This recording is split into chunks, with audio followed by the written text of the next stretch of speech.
Yeah, good morning, everybody. Today is Monday, June 11th, 2018. Commissioners are in session to address our budget presentations. Before we get started, I would appreciate it if everybody would reach down, grab their cell phones, turn them on mute or on off so that we don't have any interruptions. We have all three commissioners present this morning in the room and a variety of y'all. Appreciate you being here. Also, just for the first time, we are streaming our budget presentations live for the purpose of the public being able to watch it. So for all of you out there in streaming land, welcome. Thanks to IT for doing this. We actually had a trial run on this here last week and it went really well. So we're hoping that this will be a good tool for us to use in the future. Madam Clerk, do we have any changes to our agenda? No, sir. Okay.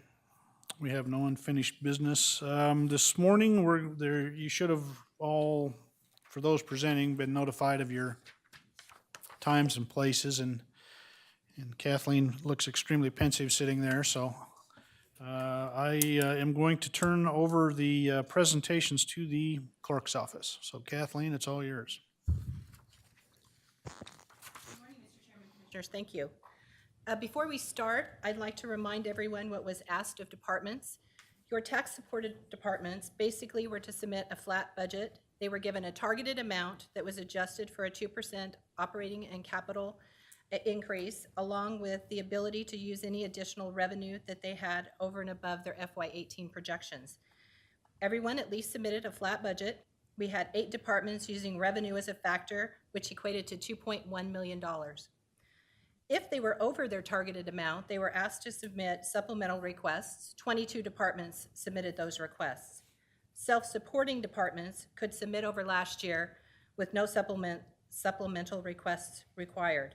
Departments were also asked to keep in mind when submitting their personnel requests that the board tentatively approved a 3% COLA or merit.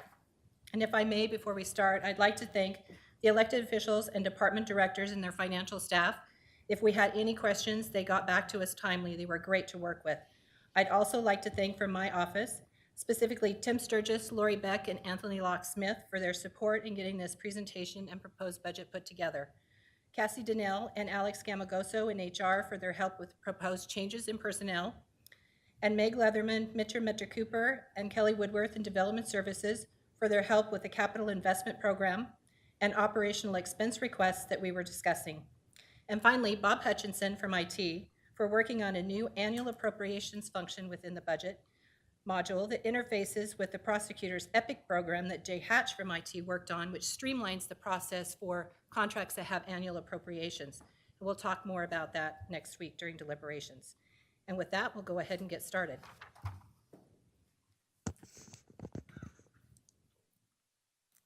If I could get this large size. I'm going to go ahead and show this graphically. We're going to start the FY19 budget process by looking at where we are this year without the capital investment program. So we have an adjusted budget starting out of $245,866,045. Within departments' budgets, flat budgets, there are 19 new positions being requested for a total of $1,174,920. 328 reclasses, special salary and market adjustments, promotions, part-time to full-time for $676,095. We had an overtime increase of $1,200,900. Extra help and other, which is your 2% holdback, contingency, etc., $206,545, and other. Extra help is just $206,545, and then your contingency is the other personnel changes for $576,183.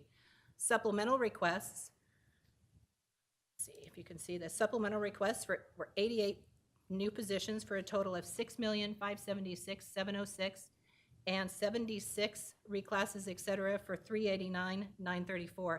That gives you a total new positions being requested of 107 for a total cost of $7,751,626. And 395 reclasses for a total of $1,066,406. $530,029. Looking at the operating and expense and capital side, in order to show this graphically, we have to show negatives going out and positives going in. There was actually a net change in the general fund, an increase of $5 million. Supplemental requests in the general fund were $6,345,491. Your other 3% cap funds, supplemental requests were $494,257. And self-supporting funds, which include your special taxing districts, were $543,924. For a total budget as submitted by departments of $257,056,734, an increase over last year of $7,190,689. However, there are additional things that we need to discuss. There is a blended health rate increase that HR and the Health Trust would like. It's $312 per person, and that equates to a blended health rate increase of $603,720. We want to make sure we add in the 3% merit COLA that was suggested earlier. That is $3,730,023. And then we have operational expense applications. Several of those are within departments' budgets, but there are 3 that did not get in department budgets, and that totals $3,248,000. And finally, we have our CIP for FY19 new requests for $3,435,531 for a grand total budget, everything included, $268,074,008, an increase of $18,207,963. Now I know you're wondering about funding, so we'll pop over here and look at funding. And we're going to start out with our self-supported funds. These are waterways, emergency communications, emergency management, ones where their revenue exactly equals their expense. So as you can see, revenue equaling expensed, balanced budget $46,869,709. Revenue starting out for FY18, which is the base for 19, $34,457,272. Additional revenue, $2,158,180. That's $320 additional from Expo Idaho, $611,000 from the landfill, $796 from emergency communications, and $401 from billing services. Now to support the budget, we're using a fund balance of $10,254,257. That's $1 million from Expo Idaho, $2.6 from emergency communications, $2.3 from drug court, and $3 million from the landfill. Expenses, personnel are rather small in these funds. Personnel is $5,904,073. Ongoing expenses, $30,320,453. And one-time capital projects, again supported with fund balance, is $10,645,183. 3.9 in emergency communications, 2.9 in drug court, and 3.5 in the landfill. Moving over to your special taxing districts, so emergency medical services, pest, mosquito, and Avamore. Again, they submit balanced budgets, total revenue equaling expense of $20,162,738. We start out with their base property taxes from FY18 of $7,540,444. The 3% of base equates to $227,591 for these funds. New construction roll will give us $285,316. Base departmental revenue from FY18, $10,089,658. Additional revenue, $441,548.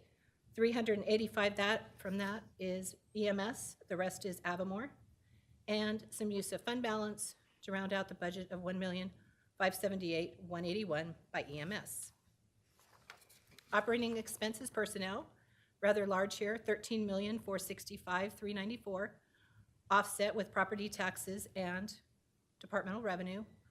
Ongoing costs, $5,240,958, and one-time capital projects, $1,449,386, which is EMS. Now the fun begins. The county. This is your general fund and all your other funds that are within the 3% cap on property taxes. Revenues, as submitted by departments, $193,987,857. Expenses, $190,024,287, for a surplus starting out of $3,963,570. Property taxes, base starting out $117,475,160. The 3% will give us $3,546,722. The new construction roll will equate to $4,593,591. Departmental revenue for 18, $60,415,192. Additional revenue from these funds, $5,461,677. As I mentioned earlier, 2.1 of that is from your departments, 1.4 from the sheriff, 337 from the clerk, 202 from the trial court administrator, and 3.3 from the general fund, such as liquor, sales tax, revenue sharing, etc. We are using a little bit of fund balance here to begin with, $2,495,515. What we do during the budget process is we look at the fund balance of all the funds, and if they look like they're getting too large, we want to bleed some of that fund balance down. So we use fund balance in place of property taxes, use those property taxes elsewhere, allocate them as needed down the road. So right now we're using $2 million from indigent services and $180 from ad valorem. Also, we have Parks, who has agreed to use $63,000 of their fund balance for some of their supplemental requests, and ad valorem is using $103 of their fund balance for supplemental requests. And then we have juvenile SIG and block grant, which is restricted, and they're using $149 of theirs. Operating expenses. Personnel is the largest expense in these funds, $136,402,488.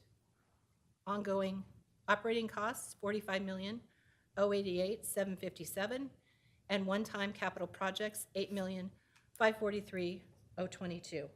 And in here we have 1.5 from the sheriff, 3.2 from operations, and 2.9 from IT.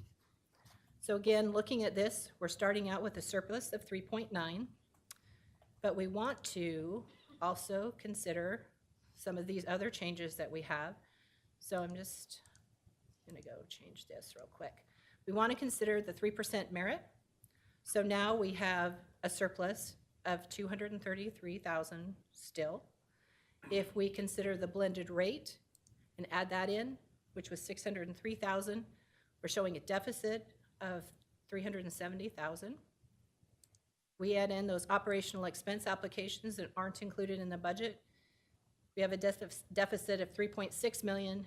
And finally, if we add in the new CIP requests, we have a grand total deficit of $7,053,704 starting out. And one thing we do want to remind you is there is fund balance that you're able to use in the general fund, and we're comfortable with about $2.5 million. So there is that as well. That's not included in any of this information. And if there are not any questions, I'll go ahead. Further questions? Yep.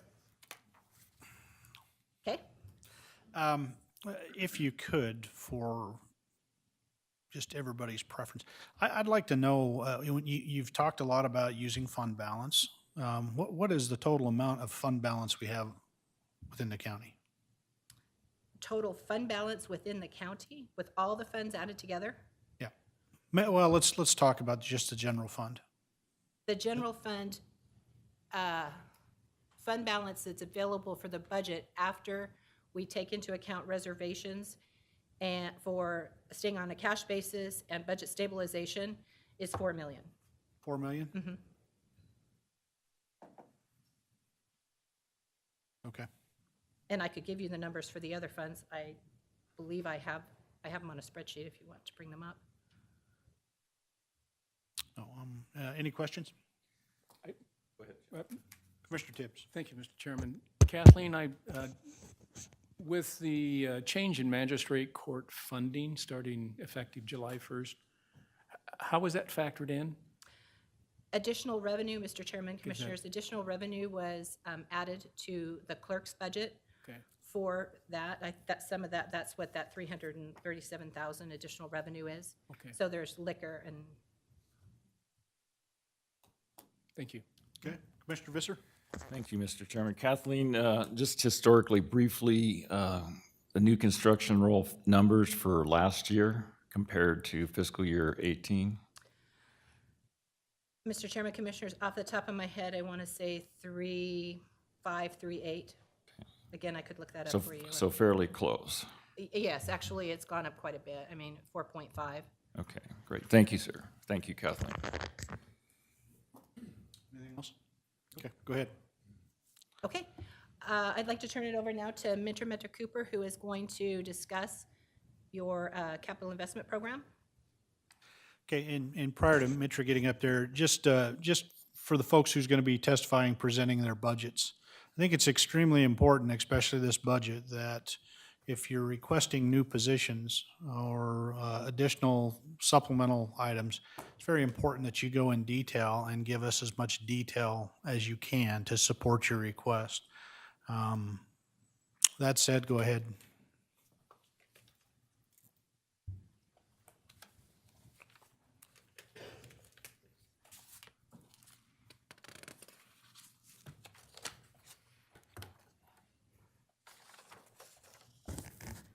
Thank you, Kathleen.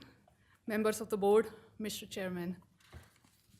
Ada County Commissioners, you wanted to make fiscally responsible. Pull the mic down, and you're going to have to speak loud because everybody needs to hear you. All right. Ada County Commissioners, you wanted to make fiscally responsible decisions for Ada County residents. As a result of that, you have directed Development Services Department to manage a capital investment program over the last several years. Just so to refresh everybody's memory, capital investment program is a common business tool used across the nation and locally to streamline your capital decisions. In order to help the development services review and make some recommendations for budget allocations, you have also established a transformation board. The transformation board is comprised of 8 members, officials as well as department heads, and these members have made recommendations for fiscal year 19 capital investment program that I'll be presenting to you today.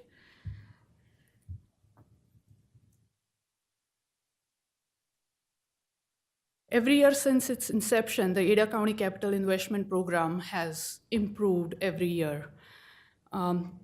Last year, in fiscal year 18, when we were going through the capital investment program, Transformation Board was challenged by a significant amount of applications.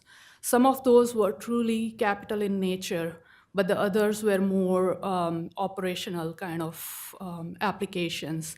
And as a result of them, they had asked staff to look at revising the CIP protocols so that we can make the decisions in a more streamlined manner.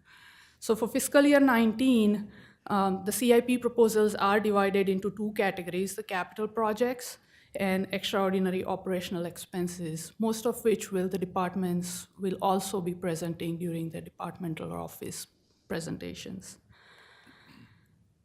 First, I'm going to go into the fiscal year 19 capital project proposals. These are true capital projects associated with a county building, whether it's acquisition, expansion, construction, or repair and maintenance kind of work.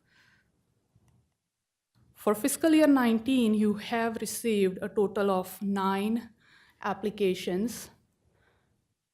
5 of the top ones are actually the general fund requests, and 4, the bottom ones, are actually the non-general fund requests.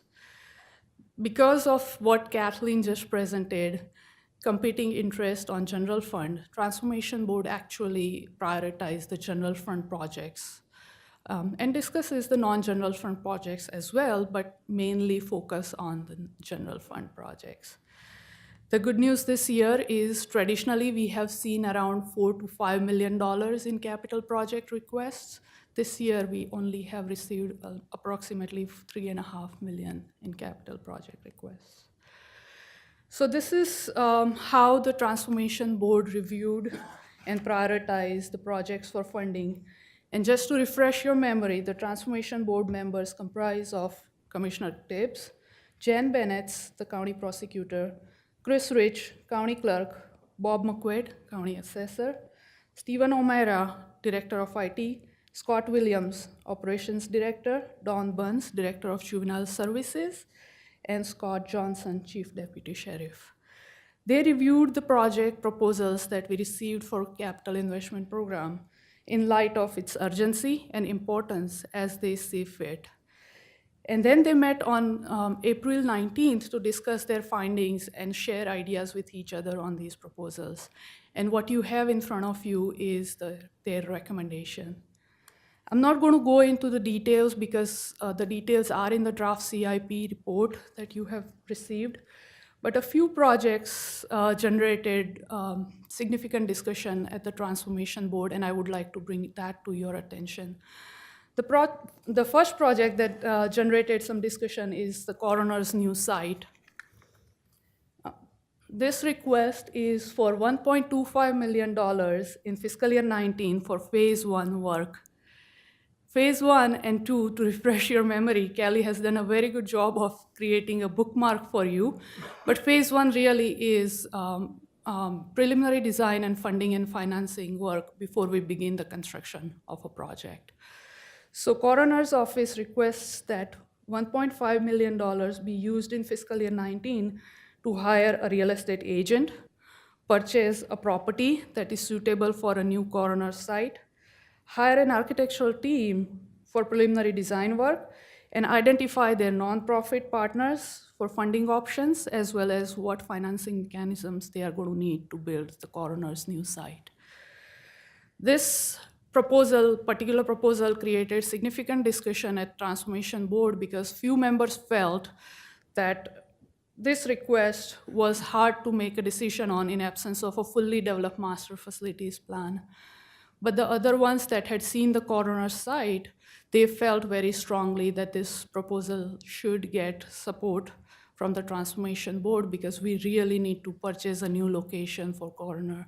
Our current coroner site office is actually built in a 1966 industrial building, retrofitted to meet her needs, and so we really needed to set aside funds so that we can hire a real estate agent and move on with purchasing a property for that particular project.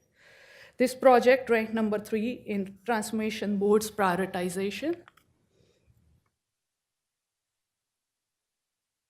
The next project that generated some discussion is courtroom addition. This request comes from trial court administration in the amount of $1.57 million in fiscal year 19 for phase 1 and phase 2 work. It is creation of 12-person jury courtroom with 12 existing current courthouse has 12 existing jury courtrooms, and currently the Board of County Commissioners hearing room is used as a courtroom because of lack of space in our existing courtrooms. So Transformation Board was not very clear about the need for this project, as well as what it will do to the other operations like clerks, prosecutors, and defender's office, what it would do to their operations and needs in the future. So they had requested additional information from trial court administration, which is provided to you as a handout. So this project was ranked as number 4 in Transformation Board's prioritization, and we have seen a better support for this project from various members after the Transformation Board meeting. The next project that generated some discussion was the jail and dome site visiting application from Sheriff's Office. This is in the amount of $73,000 in fiscal year 19 for phase 1. Transformation Board suggested that Sheriff's Office should utilize their own office's budget and not utilize the CIP monies for these applications, and I believe that the Sheriff's Office is in support of that. The next capital project that generated some discussion is the Drug Court Treatment Center. I want to refresh your memory that this is not requesting any general fund monies, but will be using the drug drug court treatment funds to pay for this. This request comes from trial court administration in the amount of $2.9 million in fiscal year 19 for phase 1 and phase 2. In reviewing this particular proposal, Transformation Board felt that trial court administration needs to do a more careful redefinition of its scope and requested funds before we can move forward with allowing the construction. And therefore, they are recommending that you actually allow the phase 1 work to move forward in fiscal year 19, and if need be, make the phase 2 change mid-year, because it is not utilizing the general fund again. The next, I want to talk about the fiscal year 19 extraordinary operational expense applications. You have some ongoing operational expenses within the departments that are above and beyond $100,000. But those are more your standard, typical operational expenses, like inmate uniforms for sheriff or chemicals for weed and pest. Those are not extraordinary in nature. These are only one-time operational expenses that the Transformation Board had an opportunity to review and prioritize.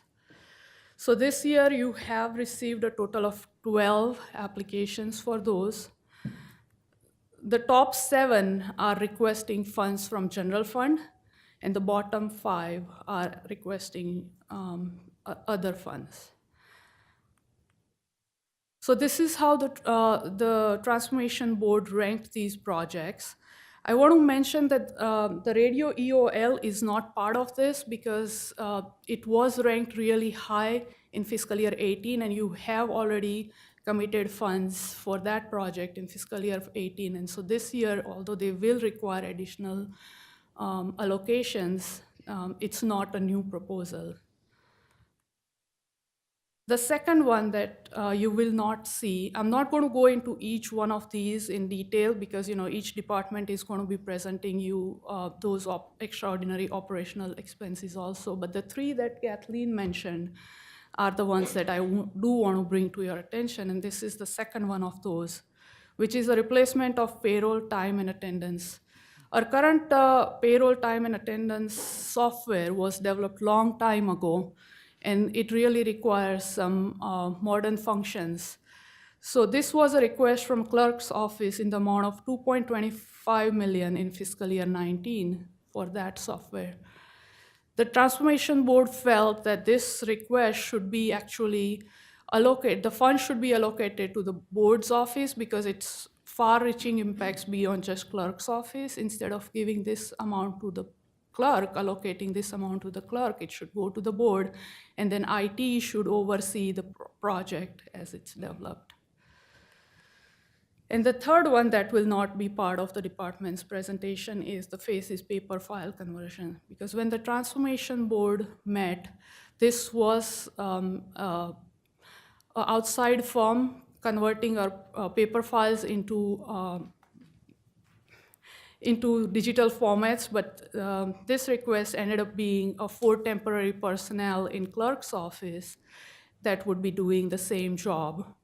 And for that, I think the amount has changed by a little bit, $198,000 or so. So that is a change since the Transformation Board meeting. And that concludes my presentation. I'll stand here for any questions you may have. Gentlemen, questions? No, thanks. So each of these, as we, you've presented the CIP information, but as the departments go through their presentations, will they also be addressing each of these within their own budget? I believe they will be, correct. The operational expense, yes, the extraordinary operational expense. I don't know if they have their CIP requests in their budgets or in their presentations or not. Mr. Chairman. Yeah, I do Commissioner have- Tibbs. Thank you. I do have a question for Kathleen. Do the numbers for these expenses, were they reflected in your big number? They were? Yes, Mr. Chairman, Commissioners, yes. The really big Real, number? yes. Big Grand number? total scheme, yes. Okay. Thank you. Okay. No questions? Okay. Thank you. Thank you.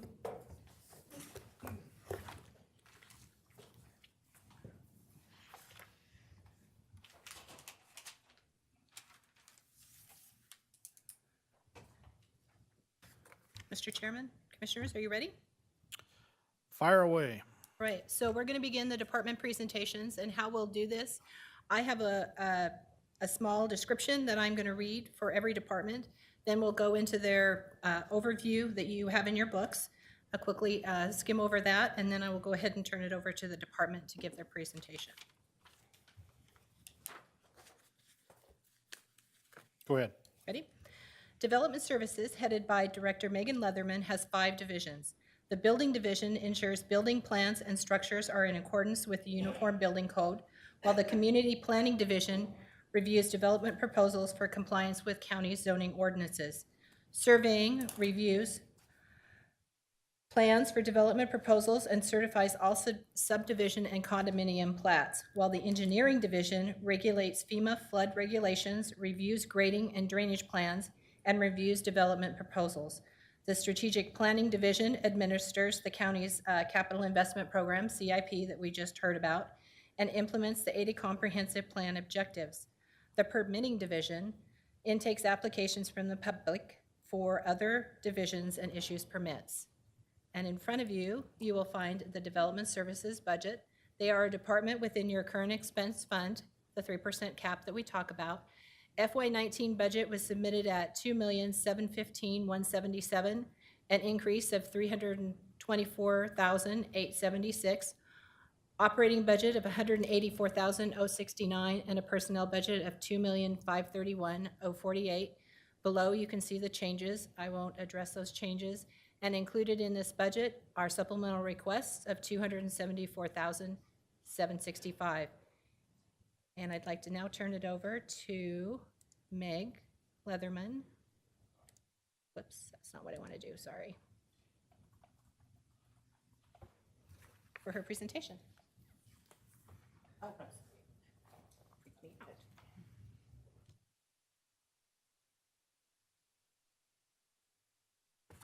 Good morning, Megan. Thank you. Good morning, Commissioners. Sorry, I'm just going to try to get used to this in words for a second here. Mr. Chairman, Commissioners, thank you. First off, I just want to say thank you to a few individuals. First, to the clerk's office.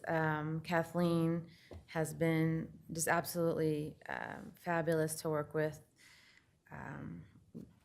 We've gotten to know each other pretty well through working with the capital program and on the budget. And then Lori as well. I appreciate so much her help. And HR, Cassie and Amy Aarons have also helped a lot with my presentation, and then also with some personnel decisions, and Alex with some market adjustments and things that I'll be talking about.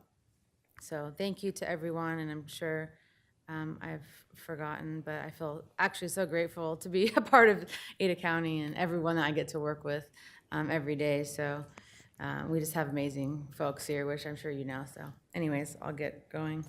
And oh, I forgot the most important people, Commissioners. Thanks to you all. Thank you to the Commissioners. Oops. So it's no surprise to anyone that the Treasure Valley is experiencing growth. With increased traffic and longer waits in grocery lines and at restaurants, the majority of people know that housing prices are soaring. The average house in Ada County costs $300,000 now, and that the region is far exceeding its projected population growth. There's been articles in the New York Times, the Wall Street Journal. We have made every Forbes top 10 list by now, and including making the #1 spot on the Forbes 2018 fastest growing metropolitan area. Everyone can feel the difference of additional traffic, and they can pay attention to these types of headlines. But I think what they don't feel and what they don't pay attention to is how this growth impacts local government. And you're going to get a chance to hear a lot about that today. And hopefully Some attention can be drawn to the fact of the significance that this growth has on county services. And also, you can see how well that the county and the employees are doing to adapt to this increase on demand at such a quick rate, and especially recently over the last few quarters. For development services, workload demands are increasing for all divisions, and pressure has significantly increased during the third and fourth quarters of FY17 and the first and second quarter of FY18. We are losing people to other government agencies and having trouble recruiting, which is leaving me without any depth to handle the market changes. I am a small department currently with 26 staff members, and we have kept things really tight these past few years. And when you only have 1 or 2 positions doing a very specialized job, it starts to get real tense in these market conditions, especially when there are labor shortages within the industry.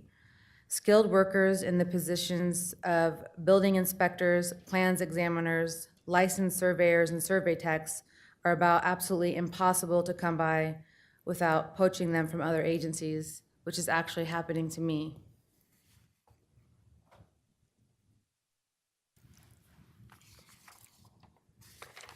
Development services is unique in that some of our divisions only provide services to unincorporated Ada County, while others provide it to both inside and outside city limits, and some are state mandated, while others are county support services, or we provide services so we can receive federal funding for roads.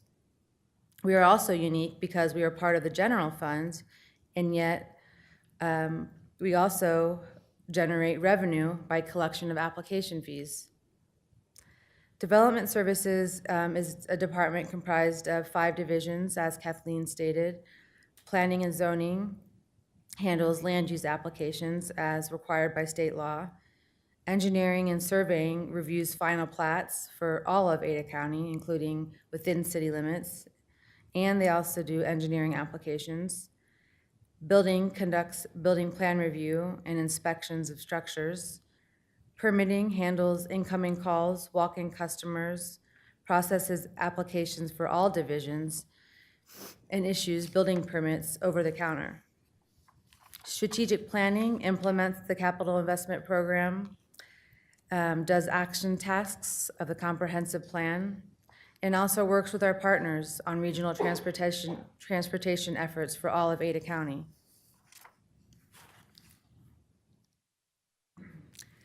You will see throughout my presentation that the department workload is up to the levels that we saw before the Great Recession. Revenue is one way that we can review our business activity, although we do other work that is not revenue supported. A significant amount of our work is, but not all of it. This graph displays our revenue in 2008 at about 2.2 million and has a projection, which is very conservative as estimate, will have us reaching that 2.2 mark this year. It was calculated by taking our first and second quarter's revenue and doubling it. However, historically, as you may know, the third and fourth quarter, which is April, May, June, July, August, and September, are our busiest months, as you would suspect with building. So when thinking about looking at 2008 revenue numbers and thinking about the fact that they're about the same as 2018, the staff numbers do not have not kept up with the pace. Our staff in 2008 was about 43, and our staff right now is 26. And so you will see that I am asking through supplemental requests for additional positions across each division. I am also asking for market adjustments because there has been significant market pressures and significant market rate increases. However, those are all captured within my budget, so I'm not planning to address them throughout my presentation, but I am more than happy to talk about them if you'd like. In my presentation, I'm just going to touch on my supplemental items, which are just the request of my additional positions. So I think at one point, usually what happens later is Kathleen will pull up all of the requests, all of the increases for personnel. And if there's anything that you have questions on, I can talk about that. Because there are, and I'm fine with answering that. I just didn't want to include everything in my presentation. So I'm just going to touch on my supplementals that were outside of what I can include in my budget. So here you can see the planning and zoning applications are are significantly up. And I think I do a monthly update to the commissioners on our business activity for the department. There's a weird cycle between planning and zoning and final plats and building, and you'll see this as I continue on. Planning and zoning final plat applications are up significantly this year, while building is a little bit down this year, or leveling off this year. But building is going to be just, I think, crazy next year for us, building applications, building permits, because of this. You can see the spike here, and you'll see a spike in final plats. This spike in planning, we haven't had in quite some time, because it's basically, they're getting ready, the planning and zoning and the final plats, they're basically getting everything ready to build the homes. And so next year, we are gonna see even more, a significant increase in spike in building homes. So here you can see that quite easily, and again, it's above 2008. So I am asking for an assistant planner. This is loaded. The 55 and 980 is a loaded number. This position will take work off of the associate planners. So instead of asking for an associate planner, I'm asking for an assistant planner, and more of an entry-level position. The planners are, they perform a lot of the, like, basically state mandated legal requirements, where there's timelines. When an application is submitted, we're legally required to do certain activities like post notifications, send out notifications to agencies, to cities, that have to be out during a certain time period. And this planner would basically be doing that. We also have public records requests. We receive several a day. And a lot of them take a lot of research of old files from the 60s, so they would help with that. They would also help with filing and whatnot. Instead, right now, we have, associate planners doing that type of work, and this person would help free up associate planners with that. So engineering and surveying, the high volume, high stress workload is with final plats. Final plats are the mechanism in which land is legally divided.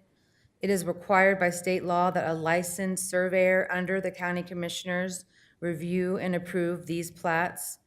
Additionally, it is the last step required before a developer can start making money. So you can imagine the amount of pressure that is put on our department to reach that step. We review final plats inside and outside city limits. As you can see by this graph, the number of plats we have received are significantly above 2008. And actually, now that we have March's data, this is just through April, the projection is even higher. So in essence, all development within Ada County starts in development services. So I am asking for, well, it's technically two positions, but because I'm hiring one this year in FY18 with contingency funds, We're about to hire one now, but really I'm asking for one more for FY19, but I have to budget it this way.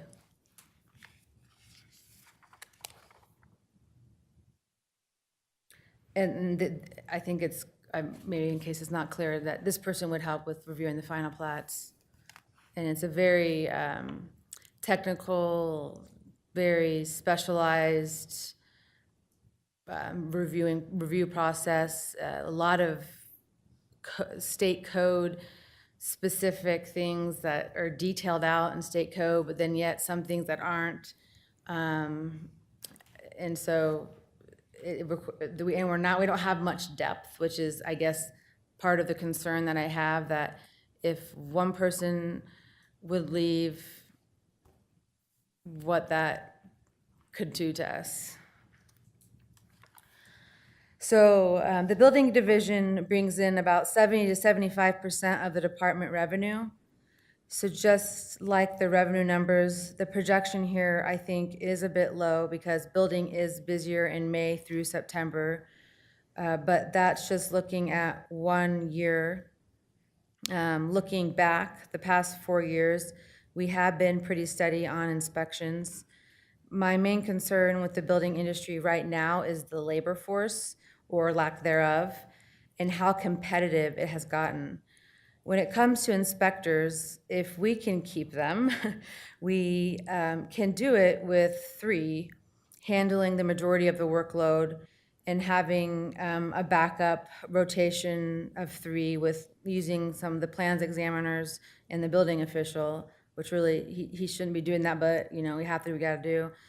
In 2008, we had 4 inspectors with 5 backups. Right now, because of how competitive it is, we only have 1 inspector right now. I had 1 recruited away to Canyon County to make $4 more per hour. They literally called him up and offered him more money, more vacation time, and a car a truck to take home, and 4 10-hours to work, 4 10-hours, because that's what he wanted. And another was called up by the city of Nampa and actually offered what I thought was less, but when I found out when he left, $6 an hour more. Both were tearing up to me that they did not want to leave. They wanted to stay. They liked it here so much. But they couldn't turn down the money. One of these individuals we trained from the ground up because the labor force is so untrained. All people that we get to submit applications to us absolutely have no skills in building inspections or building at all. We train them from the ground up. And we pay for their certifications, which are not cheap. It's actually a complete racket. Honestly, I can't even believe it. It's how much these things cost, but they don't require I don't know if any of you know this, but they don't actually require any kind of license or certification to build a house. Anyone can go build a house. I can go build a house, even though I know nothing about how to build a house. But they require the building inspectors to get all these certifications and licenses to go out there and inspect these houses and train people, a lot of them who can't speak English, how to build a house. And then we've actually had people call and get mad at us if we're not doing it correctly. Another thing that we're up against just this year and this next fiscal year is that Meridian just ended its contract with the state, and they are creating their own building department. They have already taken out one of my plans examiners out to lunch to wine and dine him, to lure him away. But I think for inspectors, as long as, I'm not asking for more positions for inspectors. I just wanted to give you a background of the overall building industry. But I am asking for another plans examiner.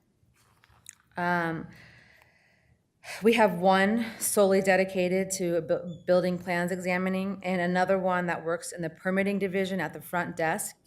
He's the one that is being sought after by Meridian. When I became director, I combined the planning and building front desks. So when someone visits or calls, they can answer questions related to both planning and building.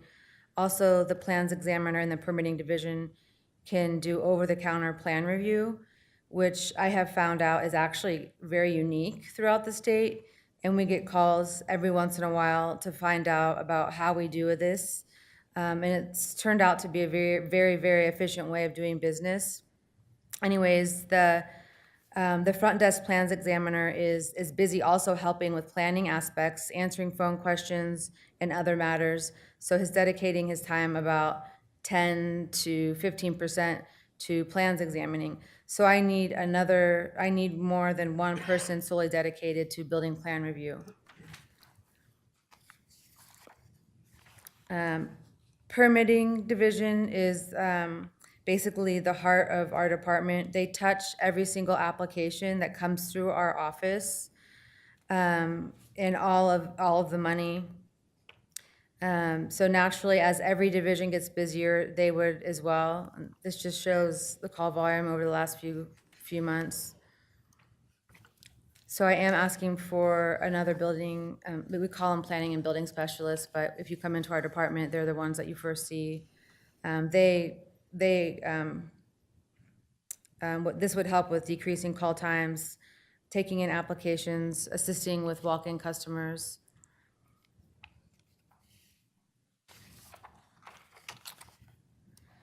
So my personnel budget would be about 2.5 million. My operation budget would be 184,000.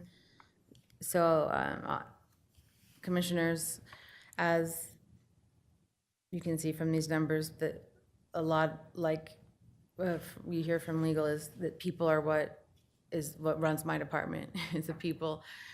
We don't need much for operating wise. And again, like I mentioned, we do bring in money for the county. I do think we'll exceed this. I'm usually quite conservative on my revenue projections. I don't want to overshoot it or undershoot it. I can't think about whichever one it is. But so I'm estimating 1.95, but I think that we'll have no problem meeting that. So basically, my supplementals are, so outside of my budget that I was allotted by the auditor's office, I'm asking for $274,000 or about $275,000, which are 3 new positions plus so it's actually 4 positions, but 3 new ones. The rest is covered by my budget, and my revenue is about 1.9 million. That sums it up. So that's about all of what Commissioner Case wanted to hear, but the rest of it is very much. That's it. Thank you for listening to me ramble on about my department.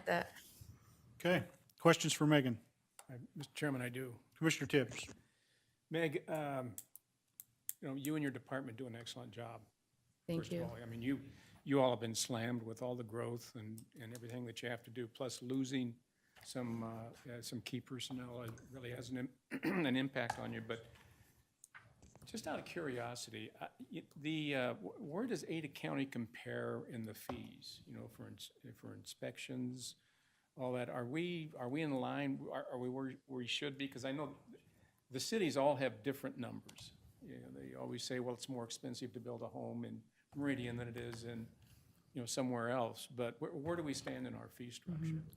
Yeah, Mr. Chairman, Commissioner Tibbs, we are about the same. It's always, we look at it at least annually. It's hard to always compare it exactly apples to apples because a lot of times we have different application types. But for sure with the building permits and stuff, we are almost exactly equal. It's with planning applications is where it gets tricky because they have design review, we do not. So we like group a lot of that into one application, but I think it's fair to say that we're pretty much the same, pretty similar. Thank you. Mr. Visser? Thank you, Mr. Chairman. Meg, outstanding job by your department. The graphs that shown how you've handled things through very tough times, i.e. the Great Recession, but also the recovery of the recession and still being so understaffed. The problem of losing people to other local entities is something we should probably revisit, in my opinion, especially since we're spending time getting them certified. I'd like to look into that, but thank you very much for your presentation. Thank you, Chairman, Mr. Chairman. Okay, I just have a couple questions. First off, we've been made very, very aware of the issues that your department's been facing regarding the economy and the workload and all that. And I know that the requests that you put in for are much needed. And so we had, regarding your surveyors, we were taking a look at processes. And, can things be changed up to maybe speed things up? I haven't had the opportunity to see that report, so I just thought I would ask you, how's that going? Yeah, Mr. Chairman, thank you. It is done. A draft is complete, and there had some vacation kind of lapsed it a little bit, but we're supposed to have it to you, I think, what's today's date? Within the next couple of days, I believe, but it's going really well. I think that you'll find that we'll have some really good results from it. Okay, then the only other question, I hope it's the only other question, who knows, there might be more, is when you put in for these positions, and you've very astutely hit us or shown the cost it would for the personnel costs. In considering the dynamic growth that we're experiencing here at the State House and some of the conflicting requests from other departments that may or may not affect your space, did you consider your FF&Es and your office space for these new positions coming in? Where are you going to put them at? Mr. Chairman, yes. I recently was able to utilize some funding this year to move some storage in my basically my storage area. Okay, so you've got office space for the new positions that Yes, Mr. you Chairman. requested. In my storage area. And Okay. then also, thanks to Larry Rayner, a conference room that's an office, we're converting to workstations that aren't really gonna be cubicles, but we'll be able to fit 3 people into it used to be an office for 1 person. Okay, and just so everybody out there who's presenting and who is requesting new positions, I'll be asking that question of each of you. Where are you going to put these folks? Because we're all aware that within the courthouse here,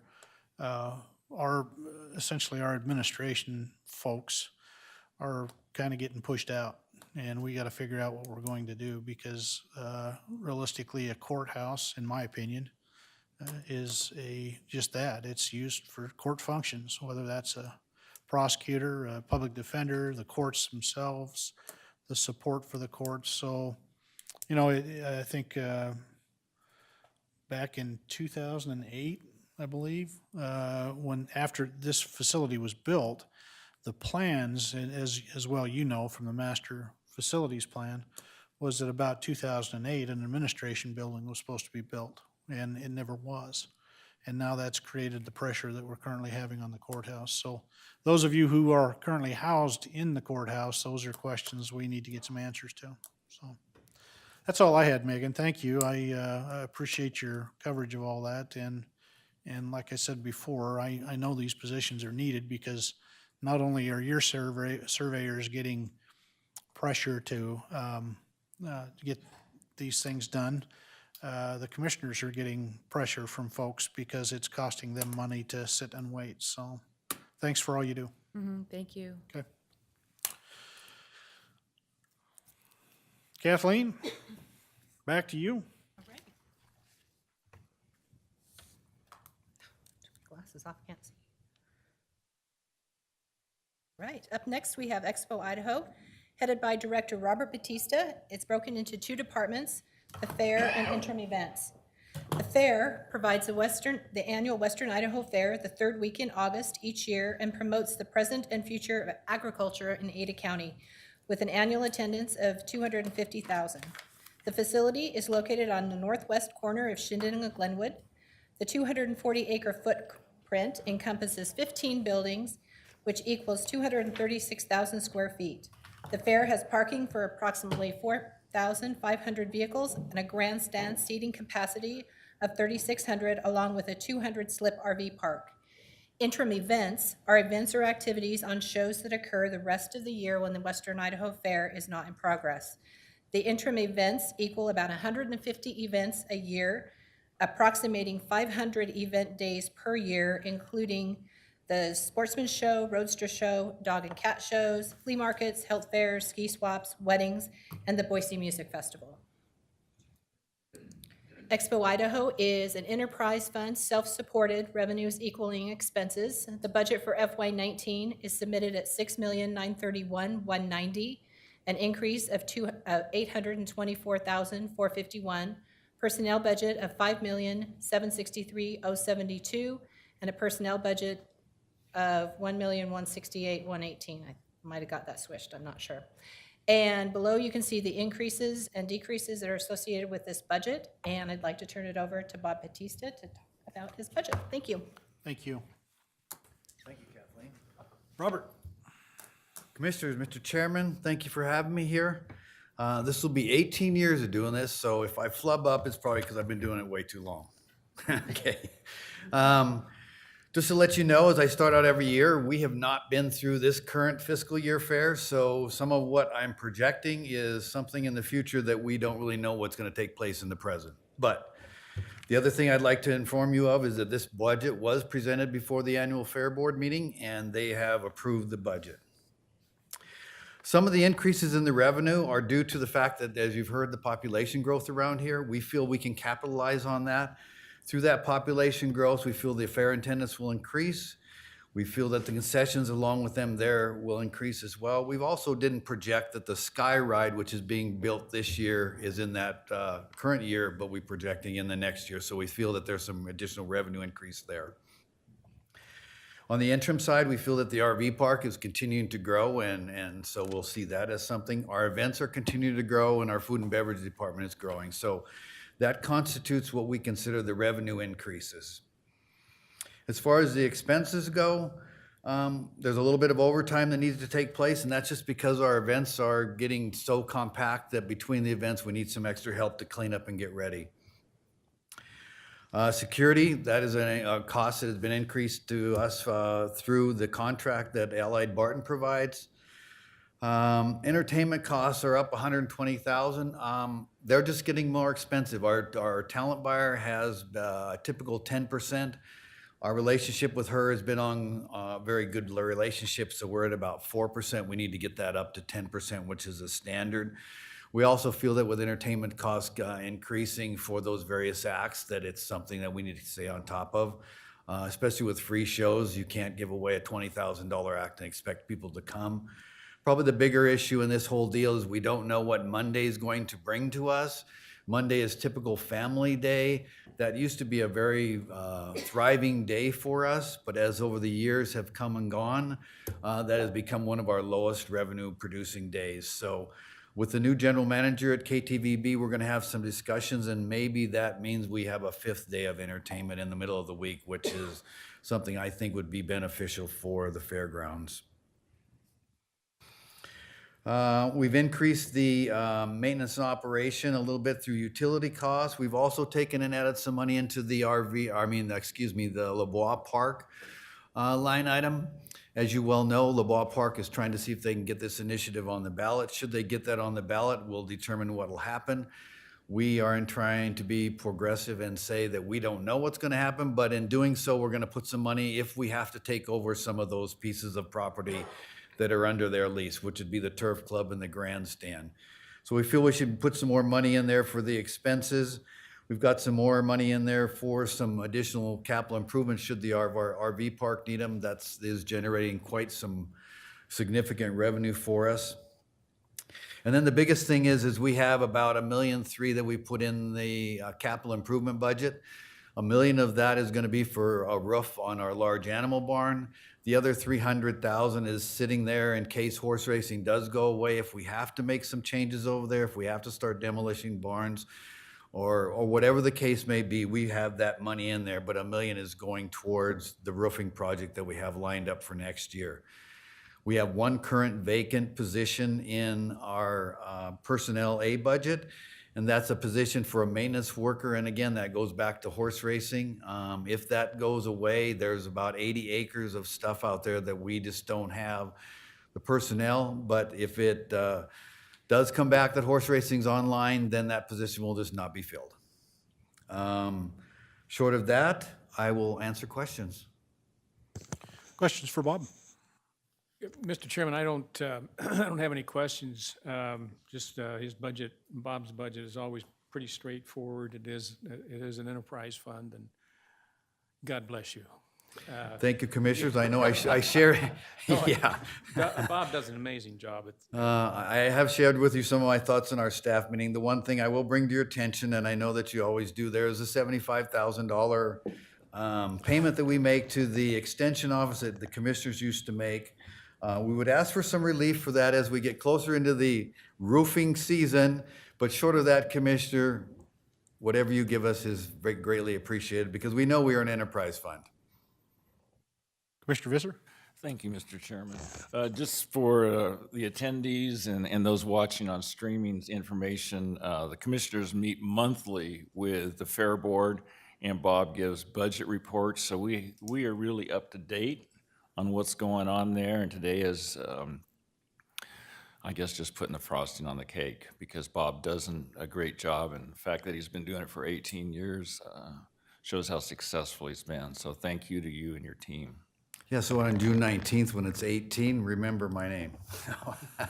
Well, I'm not done with you yet. Thank you, Commissioners. If there's no other questions, I'll step away. Oh, I've got a few. Oh, sure, sorry. So Bob, I just want to confirm just one question, actually. On your building improvement, your roofing projects, the $570,000, is that, do you still have, I know that we did a bid that we rejected because it was too high, so we had money in there this year for roofing projects. Is that getting rolled back over into this budget? That will be the intent. I have not had that discussion, Mr. Chairman, with the rest of the selection committee or the evaluation committee on what that process is and how much it's over. The intent will probably be there's a couple of trusses that need to be replaced and fixed, and if that's the case, we'll get that fixed up. We'll roll that money over, and we'll probably do the whole barn at once, and I think that maybe makes more sense. But due to the financial constraints we had this year, that was just something we couldn't do. Right, and my question is the $570,000 you've got in this budget, is that in addition to what may be rolled over from this year? Mm-hmm. Okay, thank you. Yep.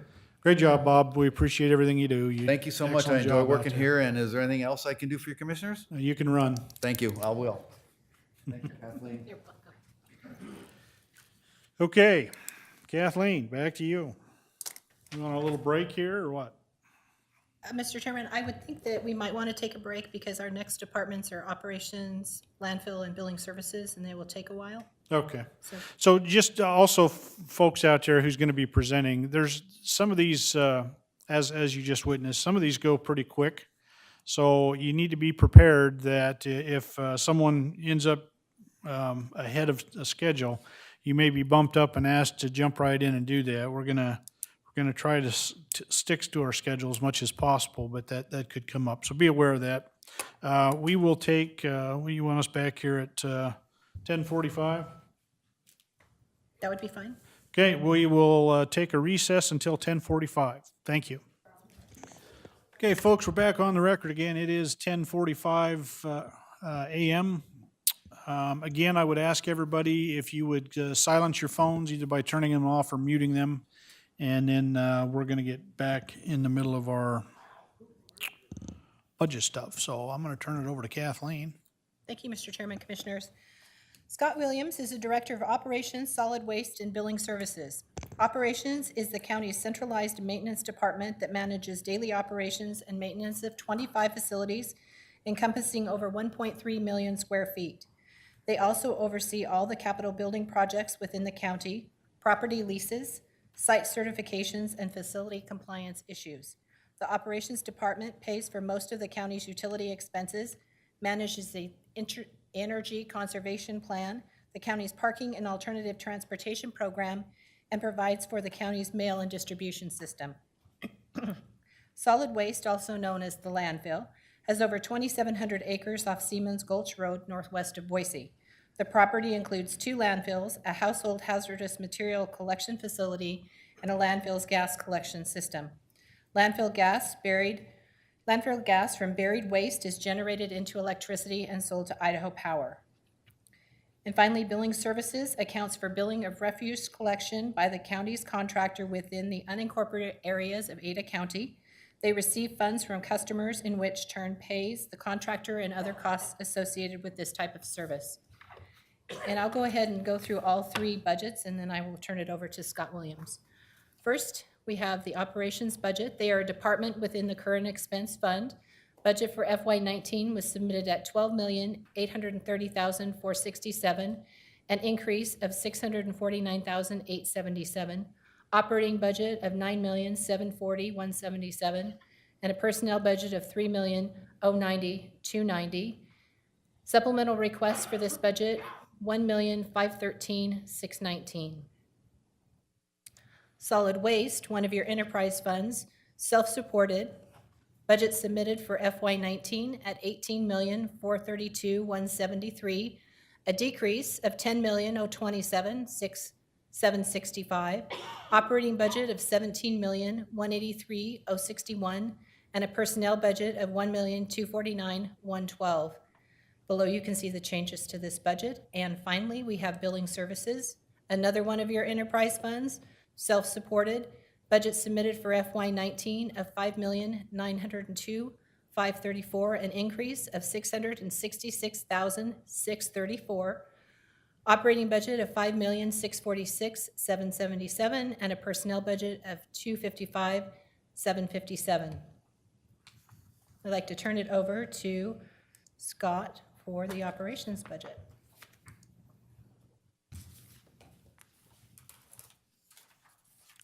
Hello, Scott. Good morning, Mr. Chairman, Commissioners, Kathleen, thank you very much. Good morning. Ada County Operations is responsible for all new constructions and projects and providing safe and well-maintained facilities for use by all county departments and the public.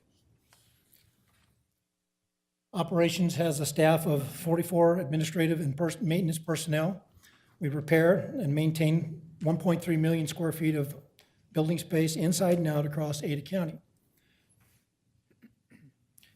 We repair and maintain the parking facilities at all county locations, procure and manage contract services for janitorial, landscaping, and security in all county facilities. We are responsible for new construction and remodel projects, process and track utility bills for the county facilities, operate a fleet of 33 vehicles for our maintenance staff, which includes snowplows, backhoes, skid steers, and other vehicles. We provide for mail services across the county departments and locations and manage employee parking at the courthouse corridor. Our major accomplishments so far this year, we have completed many projects. Here are a few of the larger projects. We've had carpet replacements. We are currently scheduled for the replacement of the courthouse carpet on the 4th floor on the public side. We've done many offices over at Faces. We've done jail dorms 4, 5, and 6, which were in bad need of carpet. Courthouse audiovisual system upgrades. We've upgraded the audiovisual system in this hearing room, in the third floor hearing room. And the slide says courtroom 507. That was an error, my fault. It was courtroom 510 that we did in this fiscal year. So courtroom 510 was done, not 507. And the largest project we have going, and which is in closeout phase, is the jail security upgrade project. Upgrading the security system in an operational jail is difficult at best. The inmate population has been at or near capacity of the facility, making it very challenging for the sheriff's deputies to be able to empty cells and dorms for us to get in and do the work and the installation to occur. This pushed out the final completion date, but the project is closing out. The project has a budget of $3.7 million. Major accomplishments. The rebuilding of the Greenbelt bike path along the Penitentiary Canal, which will hopefully get completed by the end of this month. It's in the picture that's on the slide, and the asphalt is down. There's a little more work to finish cleaning everything up and getting it done. Roof replacements, field services, jail roof section 4, and multiple roof sections at Juvenile have been completed. The rebid of the Faces project, which the bid came in very high. We're going to revamp the project. Bids will be due on that July 2nd, so we can get a new roof put on there. And renovation of the North by Northwest office spaces used by Faces is complete. Major expenditures. Utility bills and maintenance costs of buildings and parking facilities such as repairs, preventative maintenance, inspection of life safety equipment, elevators, boilers, HVAC, emergency backup, generator testing, building cleaning services, landscape services, security services, parking lot and snow removals. Prices of everything are going up. We've had a 34% sewer increase by West Boise Sewer District. This increase affects both 400 Benjamin and the Public Safety Complex, which the jail is part of. And with the high inmate count, it does make the bills go up. Major expenditures, facility maintenance management program. The board did allow us to start that out at the Public Safety Building, and we're getting it implemented now. Maintenance expenses for Medic 21. As you're aware, this station was a joint venture with St. Alphonsus Hospital. The station is open and operational and is in the warranty phase of the construction contract, which is 1 year from the date of substantial completion. Ada County is responsible for the ongoing maintenance in the interior and a small portion of the exterior of the facility. We were able to fund this line out of our existing budget. The budget for this station totals $25,000. CIP increase for Allied Universal was a 2.4% increase. We were able to fund that out of this year's, our ongoing budget. We have carpet replacements, roof replacements, and vehicle replacements that were done also this year. Challenges, constraints, and needs. The current construction boom has driven up costs of construction and services. The labor pool in this area is very tight, and finding qualified applicants is getting harder. It is harder to get good quality workmanship without constant supervision of contractors. Many existing systems within our facilities are at the end of their life. Automated HVAC controls, AV systems, access controls, roofs, and security cameras. In some cases, the systems are no longer supported and will not operate on new software services or systems. Repair parts are very difficult to get, if available at all, and all these systems will need to be upgraded or replaced sooner than later. PBS supplemental. These are our personnel requests. We are requesting 1 position change and 4 new positions. As our facilities age and get larger, they take more maintenance, and in many cases, that requires more staff. To help minimize staff requirements, we contract out some projects, but given the security constraints in many of our facilities, we have to provide staff to get the contractors in and out of work areas. Facilities like the courthouse require that many of the projects, systems testing, and repairs be done after hours, so daily functions are not interrupted. We need to make sure that we can offer competitive wages to attract new staff. The first position we would like to move is a construction manager from solid waste into operations. I'd like to move this, the majority of the work that's being done by that construction manager are not projects that are at the landfill, they're throughout the county. We'd like to move them into operations. Mail clerk, the amount of mail and delivery at locations have increased. We currently use our maintenance staff to fill in as needed. This is not a cost-effective solution. An additional mail clerk would give us someone to assist with the delivering, the sorting, and the running of the mail through the postage machine and fill in on the mail route as needed when another clerk calls in sick or is on vacation. Having the additional position will allow our maintenance mechanics to focus on building maintenance. Maintenance technician. This is a position that operations has had in the past. This is a semi-skilled position that will assist our maintenance staff with keeping up the outside of our facilities, picking up trash and keeping them clean. In the past couple of years, the amount of time cleaning and removing trash from the parking garages and the grounds has grown. This position would free up our more skilled maintenance mechanics to keep up with necessary building maintenance. This position would also assist with the delivery of mats, pick up recycled materials. Painter. We currently have a backlog of painting and refinishing jobs. Our facilities, especially those at the courthouse, 400 Benjamin, the jail, and juvenile, are very high-traffic buildings during working hours. As a result, much of what we paint in many of our facilities must be done either before or after regular working hours. If we hire an outside contractor, we would need to have one of our staff or security personnel with that contractor for access and security. Another full-time painter would allow us to schedule the work with the departments and offices as needed to better keep our facilities up in better overall condition. HVAC mechanic. We are requesting an additional HVAC mechanic for the jail. At one time, we had an HVAC person that was dedicated and assigned to the jail. This position was changed to an HVAC mechanic that worked over all of our facilities. Over the past several years, the jail has expanded, adding Pod C, HSU, and Pod D. Each section added comes with more mechanical equipment such as air conditioning, heating, exhaust fans, and makeup air. The population in the jail is regularly very near capacity, and the work orders and equipment maintenance have risen. The jail obviously is a 24/7 operation.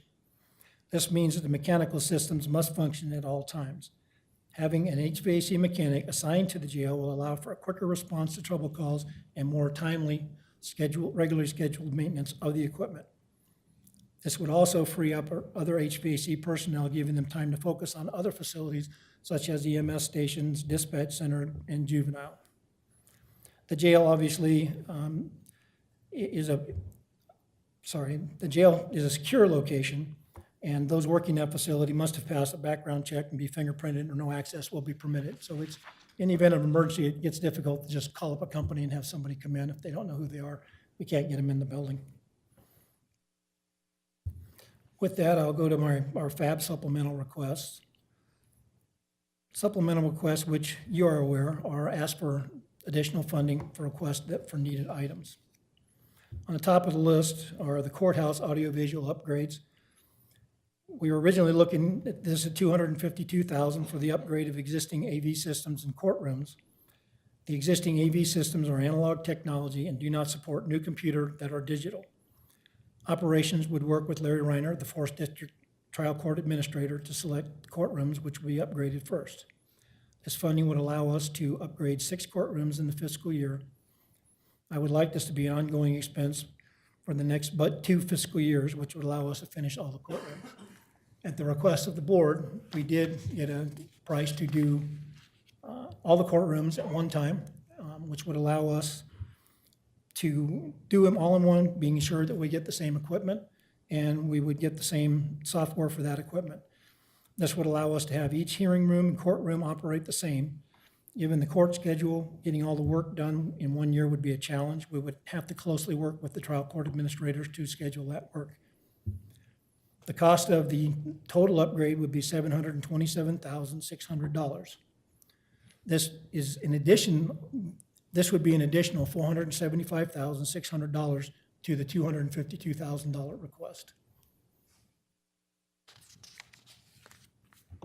FAB supplemental request number 2, juvenile detention, upgrade Sallyport gates, $90,000. The existing cantilever gates have required intensive maintenance. In the last year, the gate has been out of service on a weekly basis. The existing gate is very long and very heavy. We would like to add a secondary gate, a vertical pivot gate, much like the ones at PSB. This would cut down the length and the weight of the existing gate. Don Burns, the juvenile director, is concerned about the amount of downtime on the existing gate and asked us to look into solving the problem before one of their clients runs away due to a non-functional gate. And unfortunately, due to the design of this and where everything is, we have to have a very large opening for the trucks to get through and get deliveries into the kitchen, so where it's at. So we do have to have a very large opening. FAB supplemental request number 3 is PSB jail grounding and unbalanced load. It's $200,000. While installing some of the new equipment for the jail security upgrade, the electricians noticed that they were getting some backfeeds on the circuits that had been turned off. It appears this is being caused by grounding issues throughout the building. Joe Wheeler, our electrician, has been doing some further checking and has found power spikes, power on and branch circuits when breakers are turned off, which may indicate that the circuits are being fed from other panels but on the same phases, and other circuits with grounding issues. Due to the age of the facility, portions of it were built in 1977, and the electrical systems were not designed for the latest computers and equipment, and the number of remodels that have been done out there. It's been hard to trace out where and what the causes of these issues are. Given the number of problems and the complexity of finding the grounding issues, we have put out an RFQ for electrical engineers to assist with finding the best corrective action for these issues.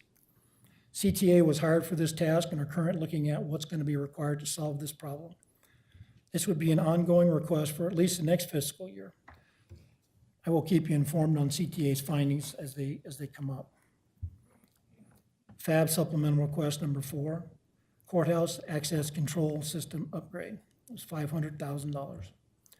The system has passed its usable life and needs to be replaced. The existing access control system in the courthouse can no longer be added to. The control boards are no longer being made. We currently have a few spares. When the bad board is replaced, we send the bad boards in, and hopefully they can be replaced or repaired and fixed and sent back to us, so we have some spare.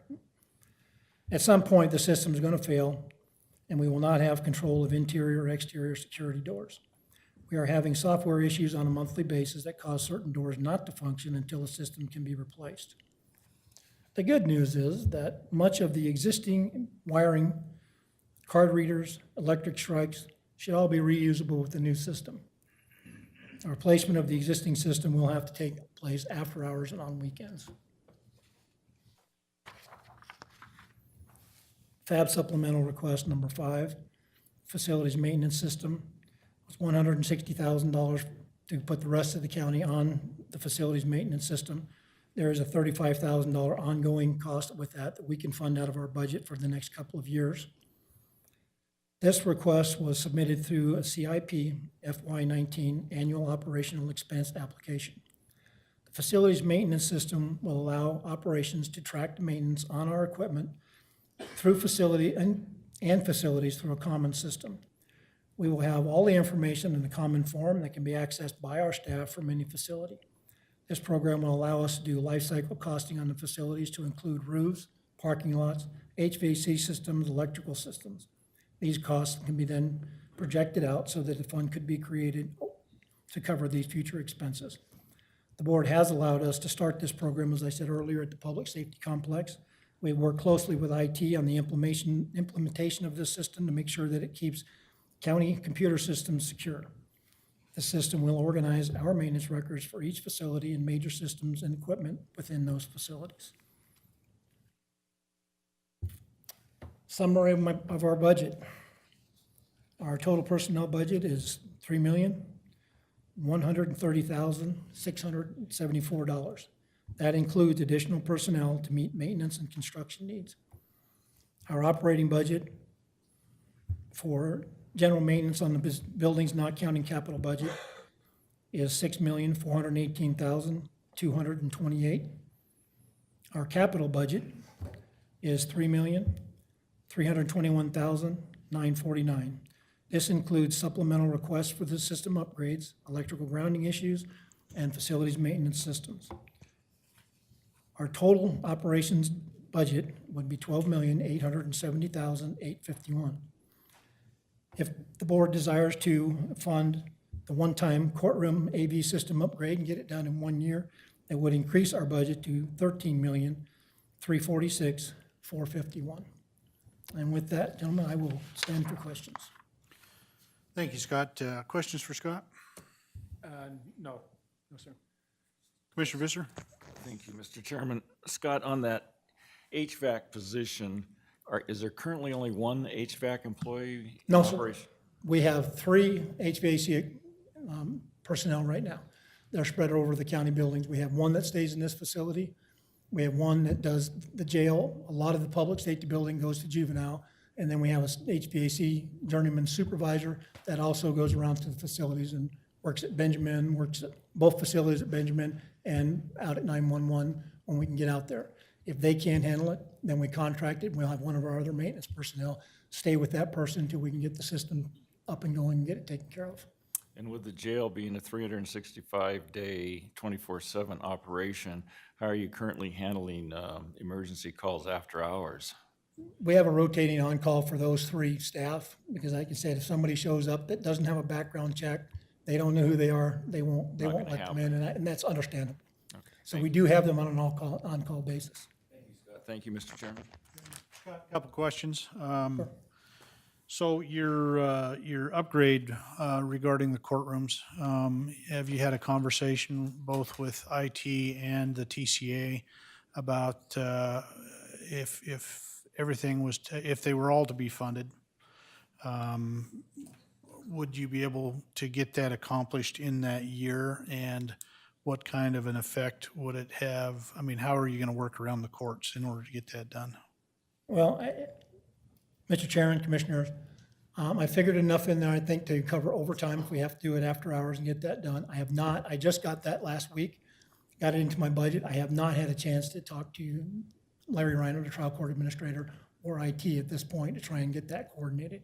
I'm hoping that we can do it by working evenings and weekends and get them taken care of and get the building done at one time. I have not had that conversation yet. Okay, well, maybe during the course of this budget cycle or deliberation, you can get with him and maybe Larry can address that when he comes up. I'll tell you my own personal opinion, and that's why I think I'll let the other members of the board make their comments about it. But I think if we're going to do this, you need to do it all at once. If I'm a little bit leery that if you start, taking this a project a year at a time, that we're going to end up having a hodgepodge of stuff, and that concerns me. If we're going to put the money into it, we ought to just get it all done at one time. Commissioner Tibbs? Thank you, Mr. Chairman. Yeah, I agree with that. Also, I know that we're going to have discussions about this later, but I think that if the board decided to fund all of the supplemental requests for operations, that'd be, I think, an ideal use for foregone. Just had to throw that in there, didn't you? There's probably a few others that I'll be throwing in there. Is there any comments on that? Okay. I think that's all I had as far as questions, so appreciate it. Thanks, Scott. Who we Thank you got very up much. next? Oh, I'm sorry. Nope, I'll go ahead and bring it up before.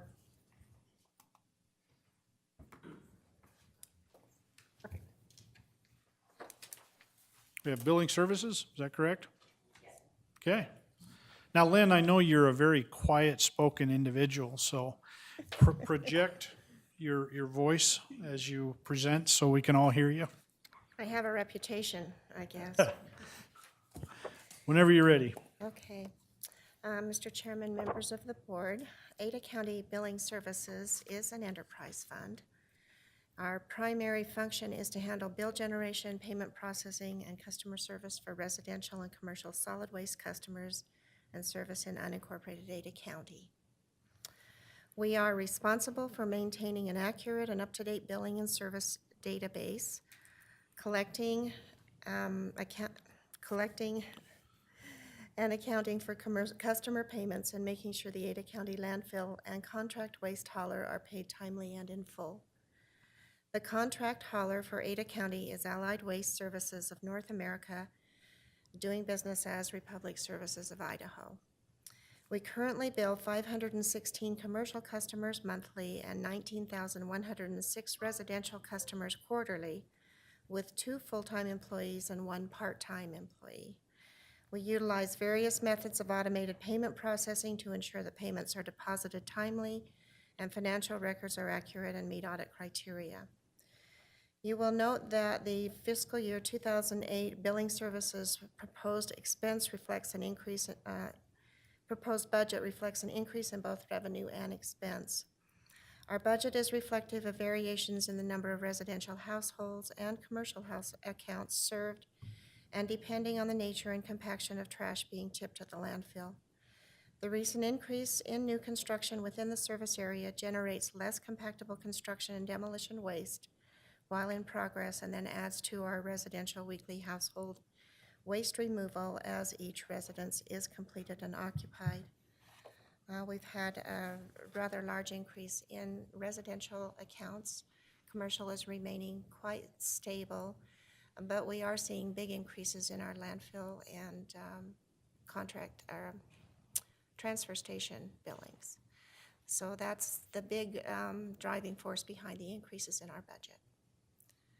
That's all I have, and do you have any questions for me? Okay, questions for Lynn?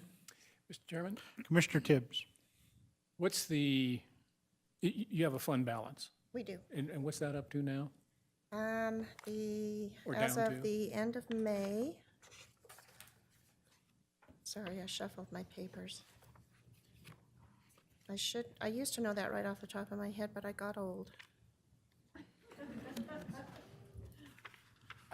Creeps up on you. It does. It's right around 700,000. It's a little over 700, 748,241.76 as of the end of May. Thank you. Okay. Commissioner Visser? Mr. Chairman, Lynn, you've got that one. Can you give me an estimate of what it was the year before or a couple of years? What's the trend? Because you said the number of residential customers is going up and the fund balance, I assume, is going up too. No? Fund balance is actually going down because we have not had a customer rate increase since 2012. Right. So we Yeah, are we in talked drawdown about mode that. on the enterprise fund. Last year, at the end of May, the balance was 970,000. The year before that, it was 1.7 million, 1.072 million. So Thank you, Lynn. it's been Thank you, dropping. Mr. Chairman. Yeah. So Lynn, I've got just a couple questions. In your budget, if I'm looking down at that second paragraph down below, you're talking about increases, and is that what is figured into your budget also? Yes, So the board hasn't yet made a decision regarding those. I mean, and I'm assuming you put those in there as a safety valve? they're in their worst-case scenario, Okay, both directions. okay. I don't think I have any other questions. Appreciate your presentation. Kathleen? We'll bring up the landfill. We have a PowerPoint. I do want to make note as Kurt walks up to the podium that he is in a suit today and his shoes are shined really nice. If somebody could get a picture of that. Kurt, go ahead. Morning, Mr. Chairman and Commissioners. So,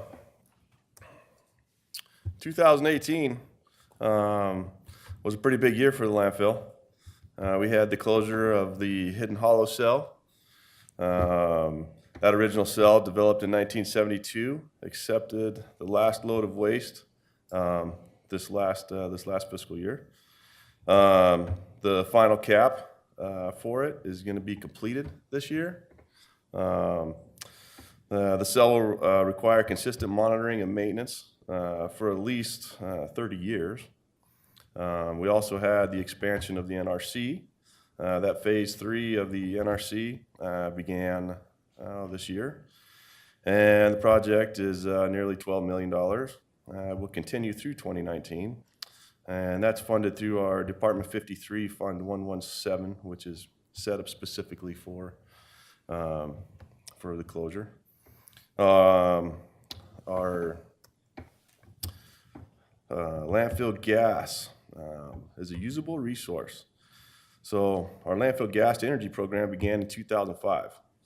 Installation of pipes and expansion of gas, the gas field is an ongoing process. As the NRC is filled, new extraction pipes are set in the landfill. In fiscal year 18, our staff laid nearly 10,000 feet of pipe. And then we have groundwater remediation. So our groundwater contamination is a continuous project for the landfill, caused by landfill gas migrating and coming into contact with the subterranean aquifer. Division would like to take the current practices and move them to an access point in the landfill, which has the highest concentrations of volatile organic compounds. Ultimately, the well that we've had the most success with will be shut off, and the new well that we're going to do is a huge source of our VOCs. And so that's going to take place this year and continuing into next year. Expanding the staff. So in fiscal year 2018, the landfill added 4 new positions. 2 positions were vacated, so we hired 6 new employees during fiscal year 2018. Moving forward, the increasing population of Ada County equates to an increasing in the amount of waste that is accepted at the landfill. We as a division are up to the task. As a division, the landfill is continuing to move forward in the most efficient, environmentally, and research-based practices. In order to facilitate this goal, the division will be making some requests in fiscal year 2019. So projects for our fiscal year 2019, NRC 3 will continue from 2018. Landfill gas expansion, that's an ongoing project, continuously expanding the gas field. There will be approximately 60 new vertical wells that will be put in as part of right after the Hidden Hollow closure. And to reduce the costs, this is work done in-house with our landfill technicians and temporary help. Capital projects. Oops. 3 major capital projects planned for fiscal year 2019. A new office building, recycling area, and a Z-wall. So the challenge of space. The current administrative building lacks sufficient office space. The current building lacks a sufficient conference area. The conference room is in the middle of the office and often has foot traffic during meetings and deliveries and UPS guys coming in. And so we would like to have an office building built. Our current administrative building has exceeded the designed capacity. 2 administrative employees are housed in a temporary office trailer currently. 1 more is expected to move up there within the next 6 months. The goal is a new building large enough to facilitate the current staff and allow for increased capacity as the needs of the divisions change. Total cost for the project is estimated at $770,000. Impact for fiscal year 2019 will be estimated at $70,000. So recycling building and Z-wall, we kind of put these together because they're kind of co-located. In an effort to increase efficiency and safety for landfill customers, the division is investigating construction of both recycling building and a Z-wall. The recycling building consolidate recycling efforts at the landfill to reduce waste going into the landfill. So it will include hazardous waste drop-off during the week, metals, electronic waste. The recycling building and Z-wall are written as two different capital projects. However, they will be two sides of the same facility. The recycling building will be staffed to direct customers how to separate their loads. Not designed to accept typically recycled materials like plastics, cardboard, glass, things of that nature. The overall cost of the building is estimated $810,000, spanning 2 years. The fiscal year 2019 impact is about $112,000. So the Z-Wall, intended to act as a transfer station for small businesses and homeowners, reduce traffic to the landfill, reduce the risk of injury and accidents at the active tipping phase. Will include maintenance shops and storage for the landfill staff. Overall costs for the Z-Wall will be estimated at $821,000. Fiscal year 2019 will be about $115,000.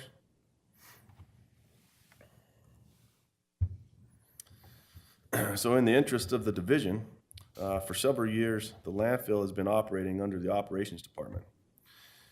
In the interest of both the operations department and the landfill, both departments are requesting that the landfill be removed from the operations department structure and be redesigned as an independent department once again. This will require some changes to the A budget.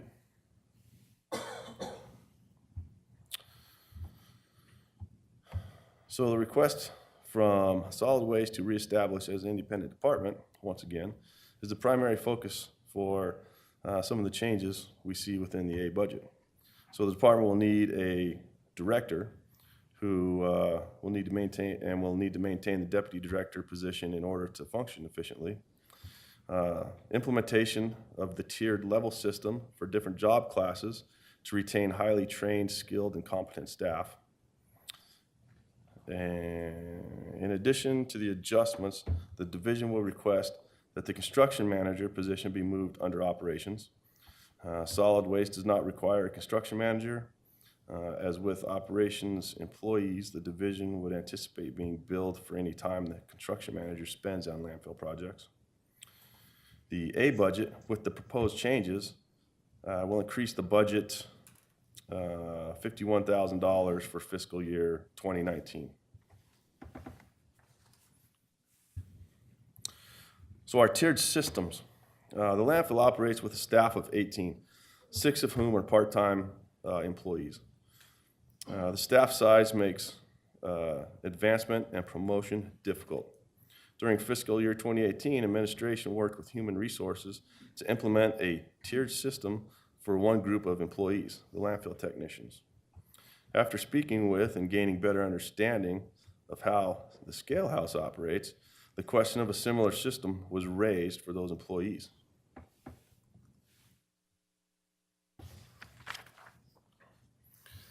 So the landfill technicians, in fiscal year 2018, the division enacted a tiered system for promotion and growth for the landfill technicians. Advancement is gained through experience and education. In fiscal year 2019, 3 landfill technicians will be eligible for advancement. 1 will be eligible for level 3, and 2 will be eligible for level 2. So our cashiers. The cashiers are the first point of contact for everyone who comes to the landfill. They are responsible for assessing loads and assessing a dollar value to each load. Additionally, they are responsible for collecting the fee and deal with whatever adversities there are from customers. Administrative staff came to the understanding that the cashier does not quite describe what these 6 employees do. In association with the job title not fitting, their compensation was not adequate either. After working with human resources, the title scalehouse operator seemed more appropriate.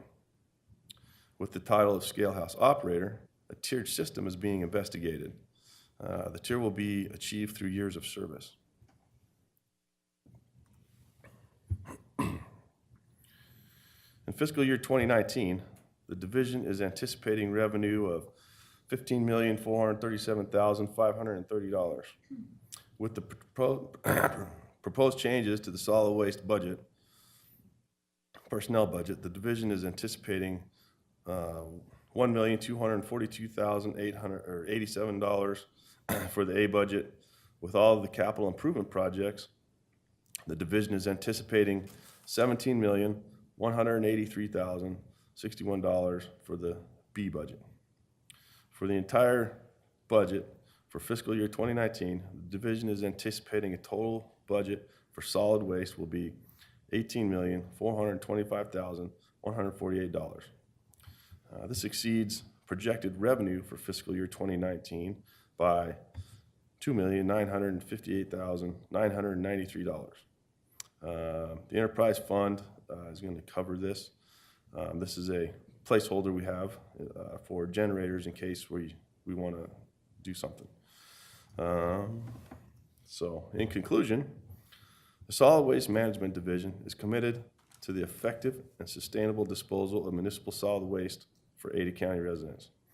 As a division, we look for the most effective and sustainable evidence-based practices to operate in the best interest of the county. The goal is not to exceed our needs, but adequately anticipate them while maintaining the commitment of the division. Thank you for your time and attention. Any questions? Okay, questions? Mr. Visser. Thank you, Mr. Chairman. Kurt, when you covered the section about removing the landfill from the operations, I didn't see any specific reasons why you feel that's necessary. Can you give me some specific reasons for that? In some of our conversations with a lot of what Scott has to deal with already, with as much as he has going on with operations, we've just trying to relieve some of his stresses. And Headaches. You know, that's part of the conversation too I can address, but whatever you guys want to. I was gonna get into that when everybody else got done, so. But go ahead.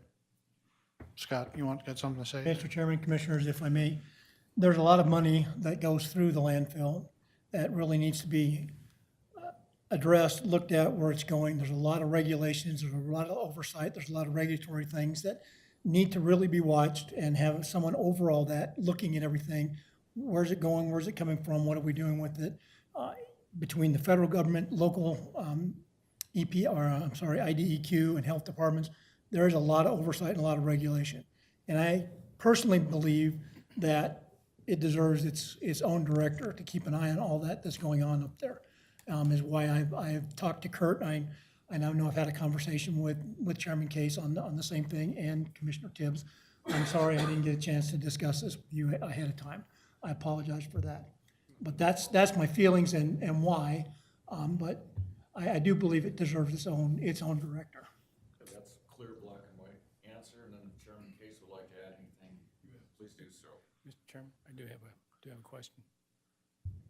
Go ahead. We have a new partner in the landfill gas to energy program. It used to be Fortistar. I can't remember the name of the company. They just recently took it over. The partnership that we have with them, are you anticipating any changes in the next fiscal year? There's some things that they might want to approach us on. There's always expansion possibilities of some different things, and so it's an ever-growing area. As we collect more and more gas, there's people that are interested in pursuing things. Yeah, okay, thank you. You're welcome. Okay, let me jump in here, maybe with some explanations, a little bit of historical data, and then thoughts that have come forward. So in relationship to the conversation of changing out the landfill from operations, you know, one of the, well, let me give you a little history about that first. When Jim and I were elected back in 2012, the landfill actually was its separate was a separate department at that time. We had a director up there, and part of us coming in was, there were some issues that Jim and I, as commissioners, wanted to address with the landfill. So at that point, with the new administration coming in, we moved the landfill underneath operations and had Dave Logan at the time was a director then, Scott was a deputy. Over time, those issues got corrected. So we were having issues up the landfill regarding odor control.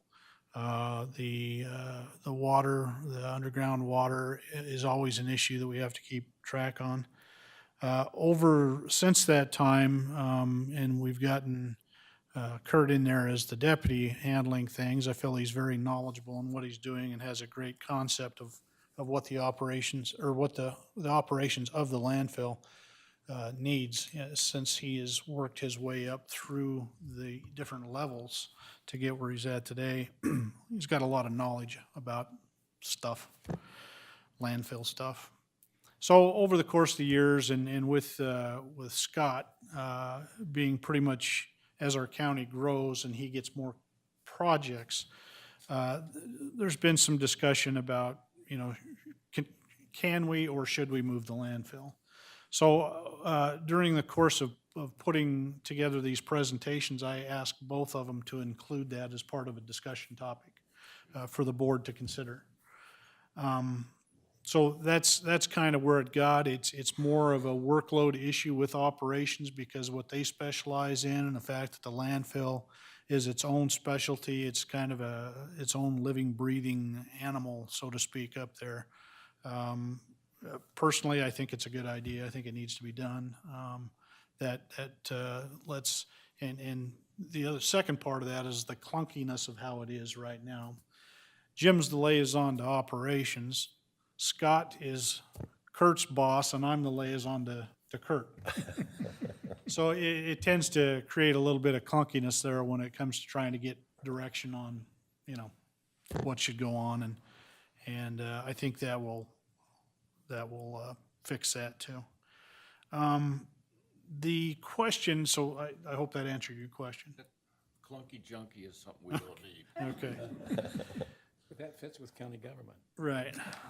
So this kind of rides on the shoulders of what Commissioner Tibbs asked regarding the gas. Within last year's budget, we had put in there $3 million to put in 2 new engines up there. We've had some research going on over the course of the last year as far as CH2M Hill giving us some reports. The $3 million, is that being rolled over into this budget? Commissioner, yes. Okay. So that brings us back to the collecting of the gas and what we do. As that RNC continues to expand, and as I think Kurt testified, we've got additional gas being collected, and we've got to do something with it. We either have to build new flares or put more engines in. And as our settlement agreement with Fortistar several years ago is that it established exactly how many cubic feet per minute of gas that we have to supply Fortistar, or the Fortistar settlement. From there, we've got this excess gas on what to do. So a decision, I think what's going to happen is some of the conversations that I've been made aware of as the liaison is that this new company may be coming to us and asking us to expand our contract with them. I don't know that I'm in favor of that particularly, because I like to see the county kind of control their own destiny. But we have the option now of putting 2 engines in there to collect this and then get the money from selling of the gas for electricity. So personally, I'd like to see that happen, but that's a discussion the board will have whenever that comes up.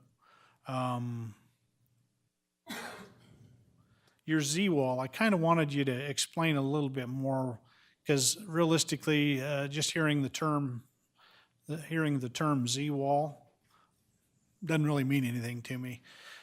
Correct me if I'm wrong. because this has been a budget item, I think, over the last couple of years. And isn't the Z-wall an area where the private citizens, when they come up to unload their trash from their pickups or their trailers or whatever, that they back into this area where they dump their trash into containers, that then the staff up there will take the containers down and then it gets dumped in the face of the landfill. Am I right there or not? Yeah, Mr. Chairman, Commissioners. That's what it is. It's basically keeping the public from going down where all the big trucks are and the working face where, all the equipment is. And so it's, especially in the wintertime, springtime, it's really muddy, nasty. You've got the one road that you have to try and maintain for regular, vehicles, regular cars to go down as well as the heavy trucks. And they can obviously get through a lot messier decks than the regular people. So we would like to keep that up top and a little more safer, and then there's some more opportunities to maybe pull out a little more, metal or wood, stuff like that. Okay. That's what I thought. Just the term Z-wall is just based upon the design of what it looks Correct. like. It looks like it's zigzagged. Okay. Any questions based upon that? Again, I want to go back a little bit on the history of how that construction manager got put in the landfill. And this goes back, again, about 6 years ago when we were having several major construction projects going on up there where we needed somebody specifically up there to oversee that. And the one major item was the scrubber. Correct. That was about a $4 million project that was fairly highly technical and needed somebody on site all the time. So rather than have them funded out of operations, it was funded through the landfill.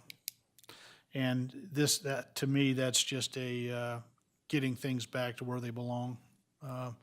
It doesn't make sense for the landfill to pay for a construction manager who's actually now doing 90% of their work in operations.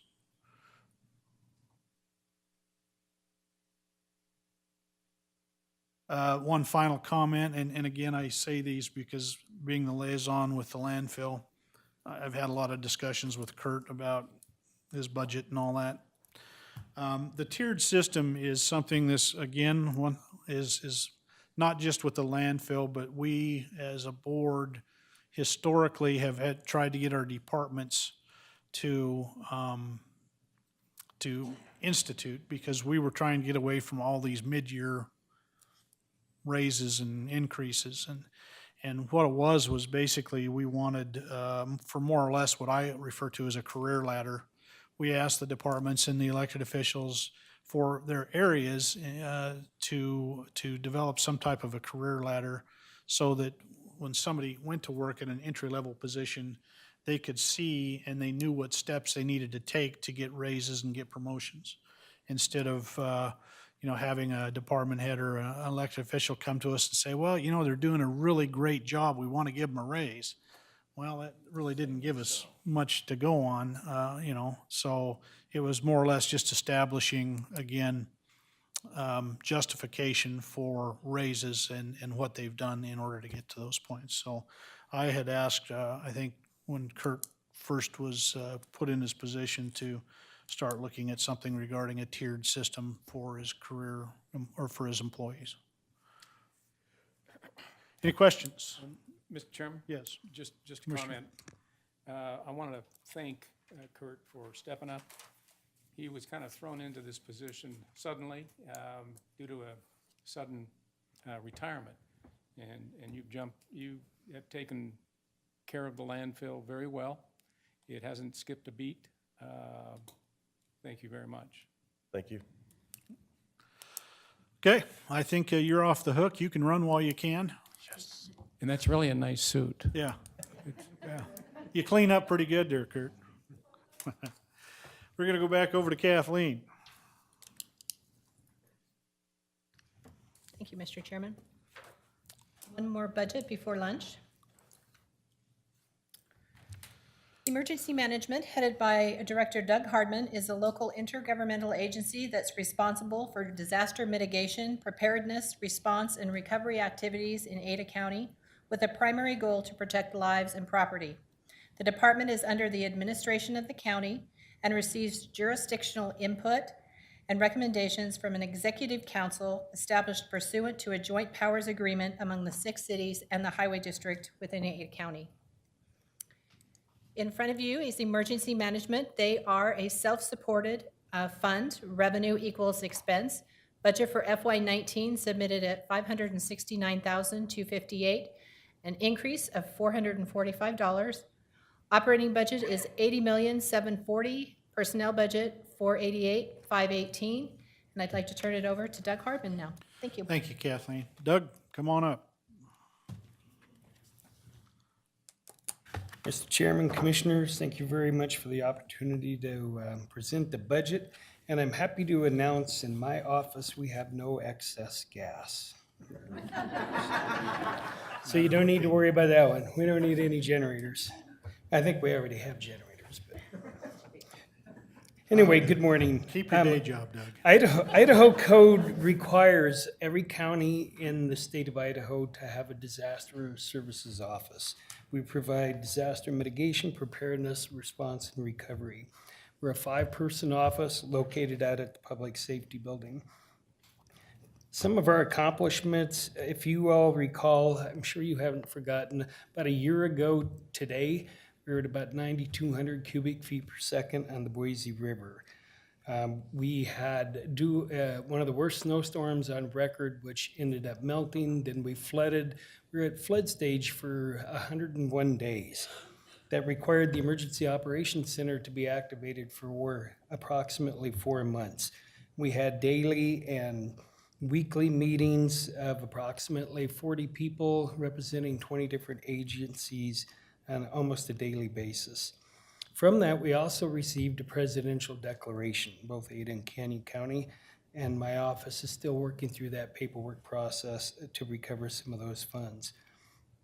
We also did a complete Emergency Operations Center audio-visual upgrade. We moved everything, like Scott mentioned earlier, changed everything from analog to digital, and it was one of the best decisions that we've ever made. It's a great resource for the county.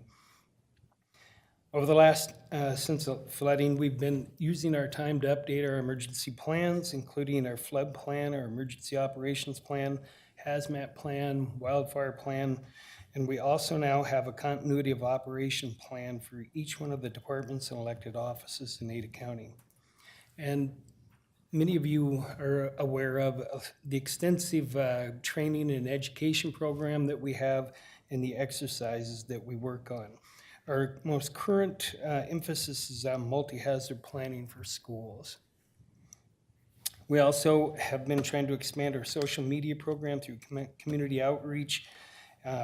We've established accounts on Twitter and Facebook, and we just recently started one for Ada County employees called Lunch and Learn. For FY19 budget and how we utilized and executed past budgets. Well, our request this year is $569,258. 86% of that is salary and fringe. The remaining 14%, or $81,000, is our operating budget. So it's pretty small compared to the rest of the counties, the rest of the departments in the county. Of our $81,000 operating budget, 30 of that is a disaster contingency account. Our budgets have remained relatively flat, with personnel for over the last several years, and operations have actually remained pretty flat as well. Our budget is made up of both membership dues, and grants.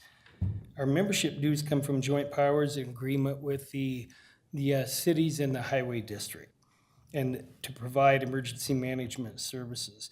And it's basically a 33 cents per person per population within each one of the jurisdictions and the Ada County as a whole. When you total that up, that equals $320,825. We use that funding to match a grant from the Federal Emergency Management Agency of $230,000. Combine those two with a small amount of fund balance, $18,000, that gives our annual budget request. Ada County's share or cost, I think it's important to highlight. The total cost for our office for Ada County is $175,111. Some of our challenges for FY19, our office has really been fortunate that the surge in population that we've had over the last 8 years has not had a significant impact on us yet. However, I would say that the more people we have in this county, the higher our risk goes up, both for natural disasters like living more pressure to build closer to the river and the floodplain, and also when you start building out into the desert and up into the foothills because of wildfires. That wildland-urban interface will be a major issue in the future as we continue to push in those directions. The other issue that we have or are concerned about is every year there's talk of significantly reducing the Department of Homeland Security and the Federal Emergency Management Agency grants. Although it didn't happen this year, one of these days I think it's surely going to, and then we'll have to make up that difference through budget cuts or membership due increases. And finally, because of the population growth, it's unknown exactly how the cities are going to deal with this and if they will start creating their own emergency management agencies. And if they do that, we'll have to figure out, I guess, that dance between the cities and the Idaho code requires the county to do it.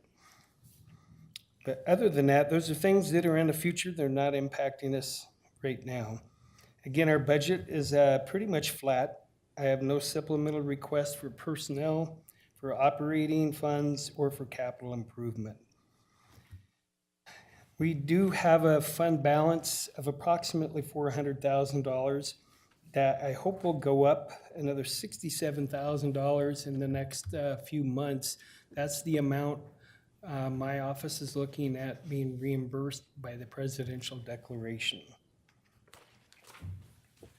And with that, commissioners, that's all I have, and stand for questions. Thank you, Doug. Any questions for Doug? No, sir. Doug, as usual, great job. Keep up the good work. You can run too. Literally, you mean? Literally, if you want. I thought you meant for office. All right, thanks.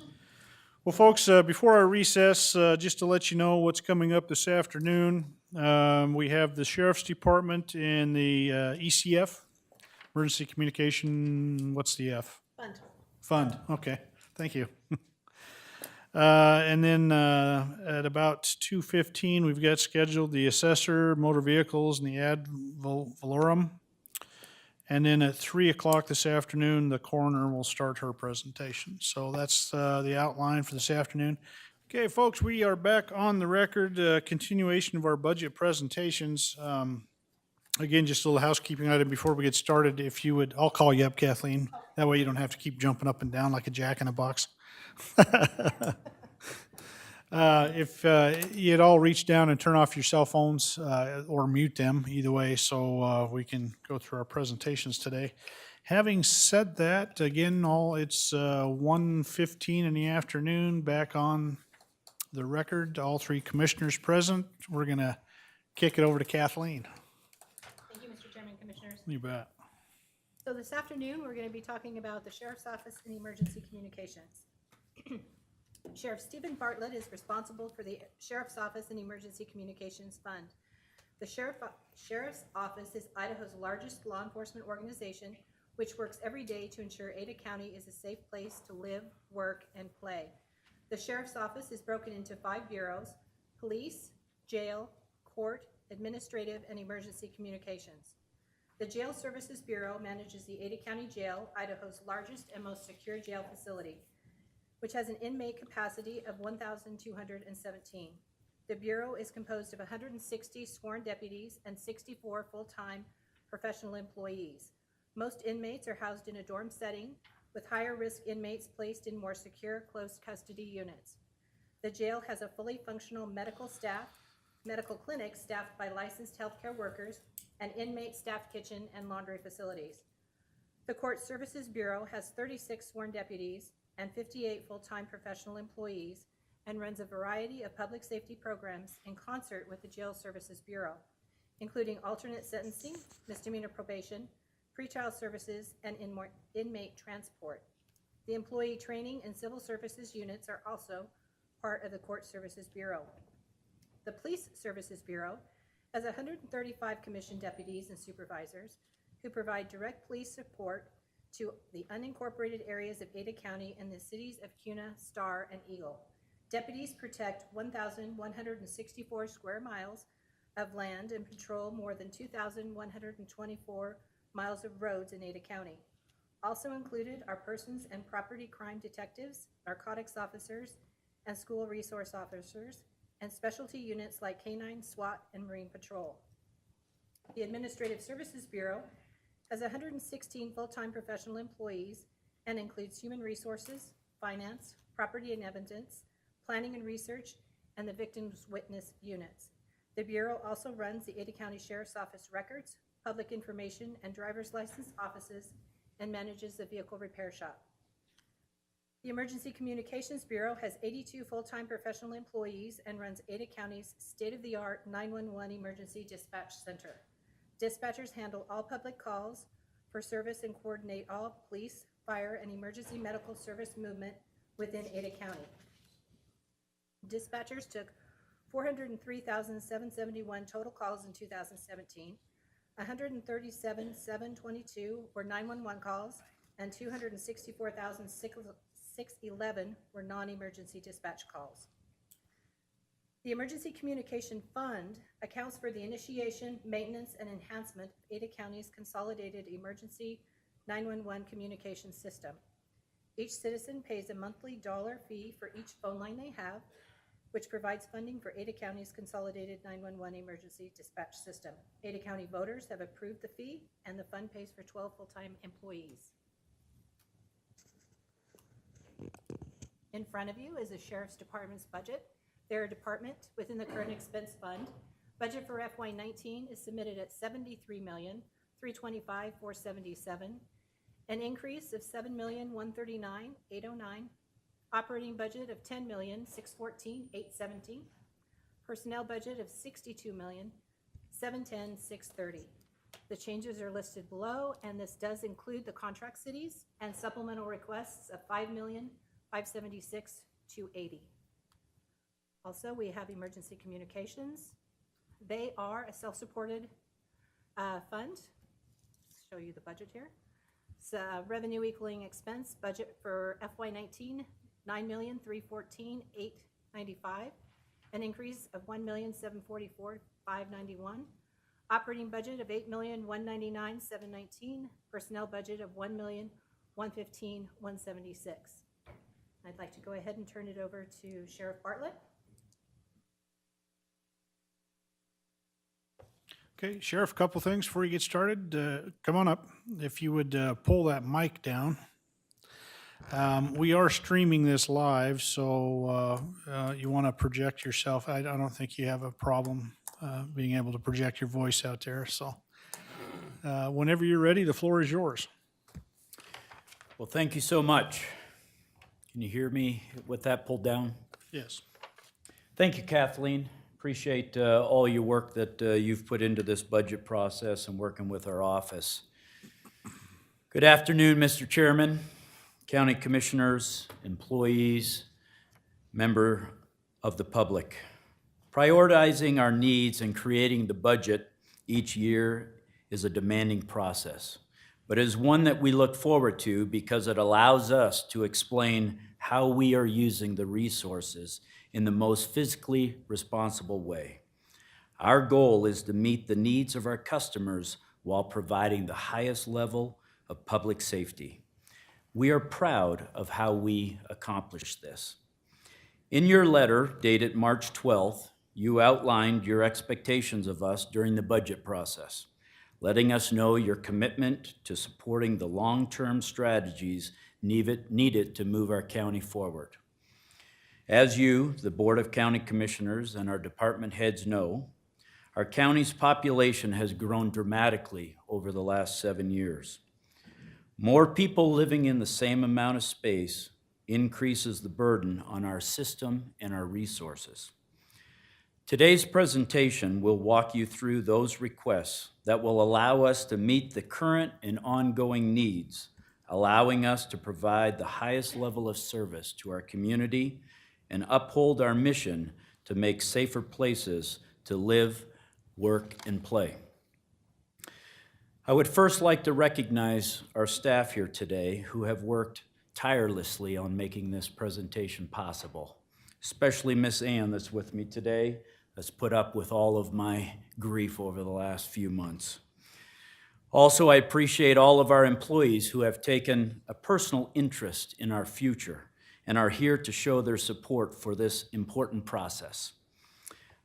I know you are just as appreciative of our people and have expressed that in your goal of providing a 3% merit or cost of living adjustment this year, and for that, I want to say thank you. I would like to quickly give you an overview of our total budget and the increase in revenue for the next fiscal year. We have an appropriation amount budgeted of $67,137,225. Before we move into the specifics of next year's requests, I would like to take just a moment to say thank you to you, Mr. Chairman, and you, the commissioners, for the positions that we received and the projects that we were able to complete last year as a result of your support for us here at the Sheriff's Office. On June 6th, last Wednesday, we celebrated our first anniversary at the new state-of-the-art dispatch center. The additional 6 positions we received have further enhanced our ability to answer more than 500,000 calls from the community a year and better serve the 17 public safety partners we dispatch for in Ada County. What an incredible transformation from a 1977-built 1,400 square foot room in the basement of Barrister to a state-of-the-art facility that puts Ada County on the cutting edge of 911 dispatching. You can be proud of your center. Thank you. This past year, we were able to complete the changes at driver's license. With the additional positions over the last 3 years, we now have 23 positions ready to serve the increasing demand. Thank you for giving us the tools that we need to shorten our wait times and improve our customer service. Although we continue to see record numbers of customers and face the incredible challenges through our ITD system outages, we're making progress. The additional stations have given us the ability to better serve the public, even with a record number of customers. Recently, we hit an all-time high of 1,543 customers served in a single day. The great news is we're steadily bringing down our wait times to just over 17 minutes now. Our driver's license staff does an amazing job every day. If it were not for all of our ITD computer problems, we would not have a single complaint. That's worth a pause. Dilly dilly. The upgrade of our central control system in the jail was a large project. All of the upgrades, including the switch from analog to digital, additional cameras, the new door control system, have made great improvements in how we run our doors, our intercom, and video operations inside of our jail. The old system was installed in 1994. There were blind spots and blurry cameras all over the jail, creating an officer and inmate safety issue. This new system is an important part of our mission and the pillars inside of our jail. Safety of staff, security of our facility, well-being of inmates, and meeting or exceeding our stakeholder expectations. Thank you to all who played a part in this huge step. We're currently in the final selection process, and Commissioner Tibbs and I were just talking about this one, of our first round of radio purchases. As you recall, due to the FCC rulings and the age of our radios, we needed to upgrade our radio system by 2020. We're making great progress on this project. This will complete year one of our 3-year transition so that we're ready for this major cutover. The Sheriff's Office is continually working to be better, always looking for new ways to improve our services so that we can provide a better product to the community. For 3 years, we worked with the MacArthur Foundation and are in our first year of implementation funding that will provide us with $1 million in private funding over the next 2 years to reduce our jail population and improve efficiencies throughout our criminal justice system, from pre-arrest to post-conviction. Thank you, Commissioners, for allowing us to apply for this grant and continued support for being there as we work through the results of this project. Our jail medical unit is in the process of becoming recertified by the National Commission of Correctional Health Care. This accreditation benefits the health of the public, our staff, and inmates by ensuring those incarcerated and released receive adequate, appropriate health care according to nationally accepted standards. The Crime Lab is in the process of becoming accredited by the American National Standards Institute and the American Society for Quality National Accreditation Board. We've been working really hard with our lab and the services we provide so we can decrease our reliance on our state lab, avoiding costly delays in evidence processing. Avoiding these delays helps us be more efficient for our prosecutor's office and those that we serve in our court system. After all, is that not what we are tasked with doing? Providing a high-quality product in a timely manner? We continue to experience success with our detention academy and are in the process of seeking approval from Idaho Peace Officers Standard and Training Council to initiate our Ada County-run patrol academy. Our next presentation to the board is actually this week on June 14th. The benefit of facilitating our own training academy is not just monetary, but it is also the quality of training that we're able to provide to your staff. We are fortunate enough to live and serve in such a great community, and we want to do everything in our power to always be better. Let's talk a little bit about the growth and increased demand inside Ada County. As you've heard, and you can see by this graph on your screen, the population in Ada County, including the communities that we police, has increased dramatically. In just over 6 years, according to the census reports and the Compass population estimates, we've seen an increase in our population of approximately 55,000 people. 55,000 people driving our roads, 55,000 more people in our parks, on our waterways, 55,000 more people using our Sheriff's Office services, including our jail, our records department, driver's license, patrol, and our dispatch center. Our contract cities, Eagle, Kuna, and Star, are seeing an even greater explosion of their population. So why are we seeing such an increase in our population in Ada County? People are coming here for the same reasons that we enjoy living in this great community. The Valley is a beautiful, safe place to live that offers recreation, culture, and activities similar to large cities without a lot of the problems and higher costs of living. We live within minutes of rivers, lakes, mountains. It's a special place where you can sometimes golf and ski in the same day. Our goal, I got a little hung up on golf, as you may imagine, right?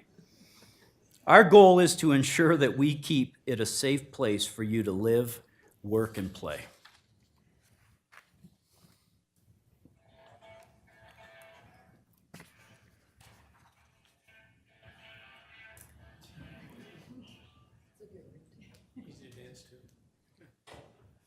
I would dance, but I'm afraid of breaking a hip.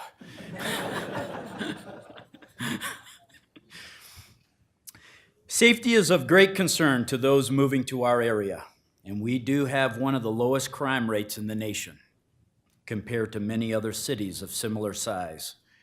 Our priority is to keep the crime rate low, even as our population increases. But we can't do that alone.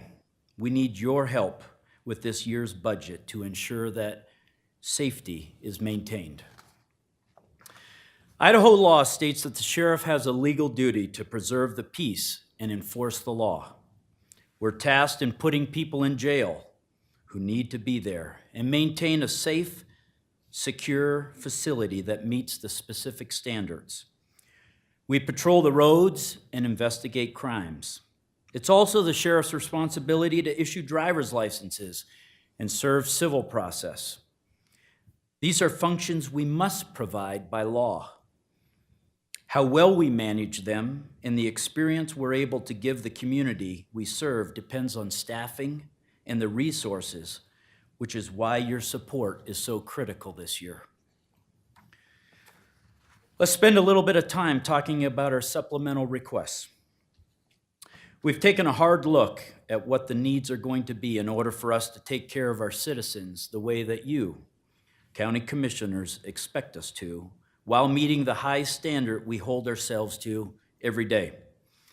The citizens of Ada County deserve the level of care, and we're honored to be in a position to provide it. Our first major priority for the sheriff's office is in our jail health services unit and our need for booking nurses. This was a request that we made last year, and it is even more critical this year. Although the workload has increased significantly for our jail nursing staff, the main reason for our request to increase staffing is to ensure that we are doing the right thing when it comes to how we intake, process, and evaluate our inmates.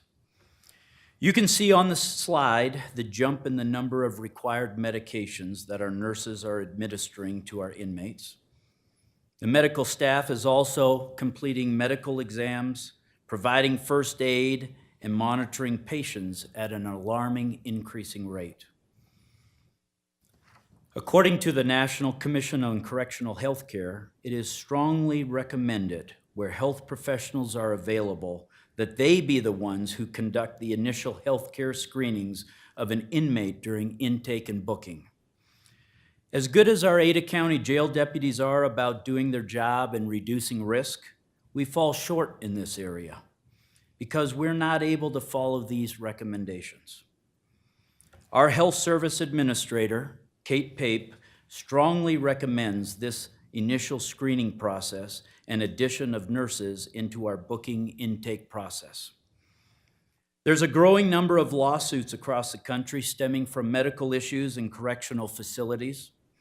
Having a medical professional ask healthcare questions allows us to meet HIPAA regulations and keeps us from accepting somebody into our facility with a life-threatening injury or illness. We are reducing risk while increasing quality of care. Citizens booked into the jail tend to be more comfortable speaking with a healthcare professional about medical concerns. It also eliminates the risk and burden of deputies having to ask medical questions or make medical decisions and lets them focus solely on their primary job of security. We have talked with many of our inmates who personally say that they will not discuss their medical issues or information with detention staff due to privacy issues. So that leaves me to wonder, what are we missing? Which translates to you and I as risk. These nurses would be housed at the nursing station inside the booking area, which you have seen many times on your jail inspection tours. Currently, we have one supervisor for 19 nurses. When we add an additional 8 nurses, as requested this fiscal year, we need an additional supervisor to provide adequate oversight for our 24/7 operation. Even by adding an additional supervisor, our span of control will still be high at 14-1, but manageable. Just for reference, as I was digging through this, the last time that we added a nurse to the jail, we added 1 nurse back in 2012, just for reference. At this time, we're going to talk a little bit about our business systems application administrators, and I would like to have Director O'Mara come up and speak at this time to address the critical needs for additional staff within our business systems team. Director O'Mara?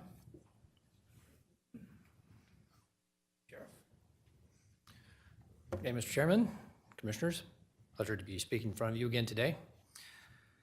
The sheriff, not too long ago, asked IT to help out with this group that has been in place for a number of years with the sheriff's office. And they're a very critical group of individuals who work hard on project delivery within the sheriff's office. As IT, we bring lots of technology, and I'm sure you recognize a number of technology names on that slide up above. The reality is the IT department is not the best place who can handle the business application of this technology to the individuals that are going to use it. The business systems application administrators, once the technology is delivered, they're the ones that maintain it and make sure that the employees of the sheriff's office are properly utilizing those systems to be effective and make good business decisions for the sheriff's office. As you can imagine, the number of folks that work for the sheriff that are 24/7, it makes a lot of sense to have folks that are embedded with the sheriff's office to meet and learn the business of those various bureaus, such as jail, such as patrol, and really work with them to ensure that these expensive systems are functioning well. They're also tracking any new projects that come in.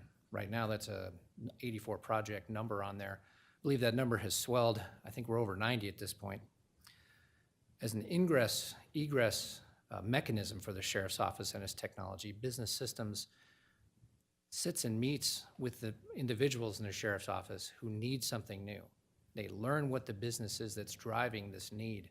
They sit down, they work with that captain or bureau head and talk about what is it your folks need. These are the ones that help them find something that make it appropriate, make an appropriate decision of type of system they need to purchase. Then they work with the IT department to help deliver that.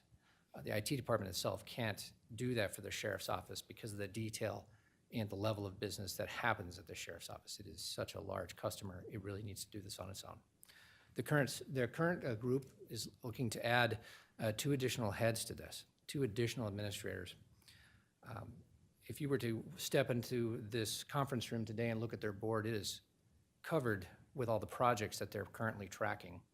It takes a lot of effort to track that and make sure that what is ultimately either developed or procured for the sheriff's office, that it has a good business impact. I, as IT, can help make sure that we get it operating and running, but only this group is the one who can actually make sense out of what it is the sheriff's office needs and that they get it translated to their employees. They need some help. It's a lot for them to handle, and that's what we're asking for today.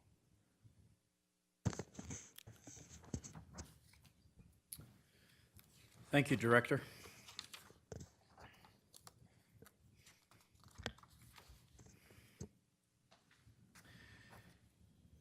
North County Patrol Deputies. The need for added patrol deputies in North County stems specifically from growth.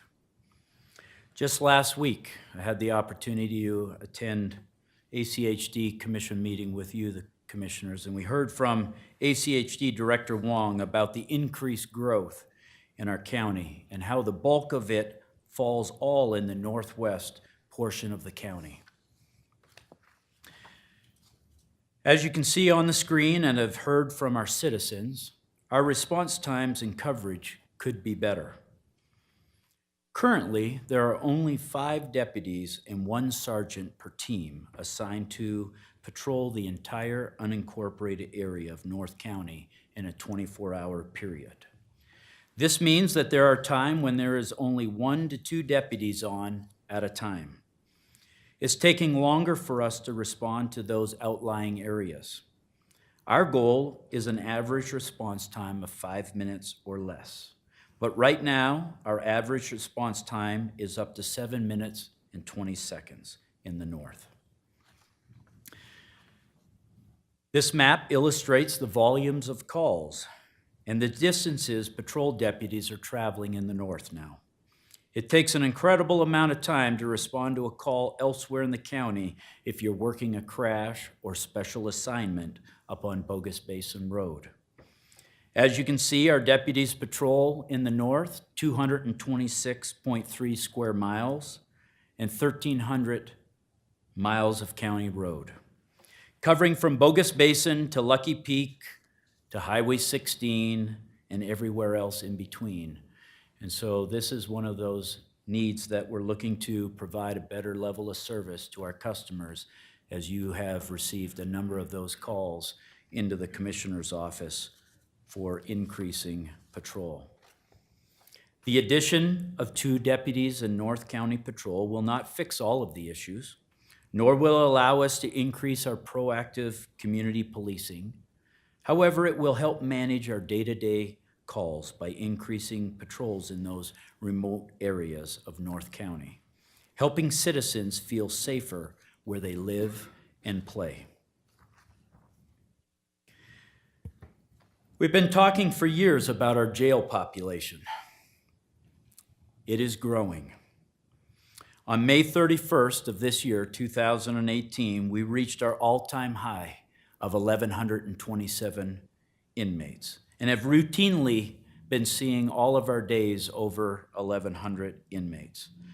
Our rated capacity at the Ada County Jail is 1,224 beds, with 108 of those being designated for work release, taking our main jail numbers down to 1,116. Well, ideally, we need to be running below 85% of our rated capacity, meaning that our daily population would need to be below 949. When's the last time we saw that, you may ask? Well, I can tell you it's been quite a while. Matter of fact, May 9th of 2017 was the last time we saw a number under that, 945. So for 13 straight months now, we've been over our operational capacity with no end in sight. Not only is our daily population at all-time highs, but so is our length of stay, up from 36 days to 43 days in 2017. This year, all of our dorms have been well over our rated capacity, nearly 100% of the time. Our main dorms hold 92 inmates, so you can see pretty easily that we have many inmates sleeping on the floor. On this graph, shows it pretty boldly. Just about every day in each one of our dorms, we have on average of about 10 people sleeping on the floor. This is what overcrowding looks like. This is your Ada County Jail. People sleeping in cots on the floor because we just don't have beds. We call IDOC just about every day, try to have them move their inmates out of our jail, but no luck. We have people sleeping underneath of the tables in every corner of every dorm, every day of the week. The daily population increase has our dorm housing units beyond capacity. Higher risk units are at or near capacity. One deputy monitoring around 100 inmates in an open dorm makes adequate supervision a challenge, or pretty much next to impossible. This prevents our staff from being able to effectively address inmate behavior because they're focused They're forced to be more reactive than proactive. Our jail staff is overworked, understaffed, and overstressed. This makes it very difficult to uphold my priorities, to have happy, healthy employees in a safe, healthy work environment. And I know through many conversations with you, county commissioners, I know that those priorities are very important to you and our community. To help better manage the workload for the detention deputies working in our housing units, we need to add these 8 pod support deputies. These deputies would spend their shift monitoring the needs of multiple dorms. They would ensure timely inmate well-being checks, oversee meal service, bunk safety searches, escort inmates to and from classes, medical visits, and interviews, and be immediately available to respond to disruptions or emergencies inside our housing areas. So on the chart here, just to talk through it a little bit, is in each one of our dorms and in each one of our pods, we have 3 dorms. What we're asking to do is just add 1 more deputy to each one of the shifts, where that deputy would be able to provide that additional oversight, the additional support, aid us with calls for service, help with meal service, bunk searches, and all of those. And so I think this diagram shows it pretty easily. On each one of the shifts, in each one of the pod areas, 1 additional deputy to assist in those functions. The span of control for jail sergeants is too large to effectively run our jail with the promise to keep inmates and staff safe. Our current sergeant to deputy ratio at the Ada County Jail in our housing area, which is quite a bit higher than most other states, counties, and even including our Bureau of Prisons. Right now, it's at 21-1. The addition of 2 sergeants would complement the new jail deputies and bring that ratio down to 15-1, allowing our sergeants to effectively oversee their area of responsibility, which also would allow them to help with development of their staff and improving the performance of their team. Even by adding the additional sergeants, our span of control will still be high at 15-1, but much more manageable.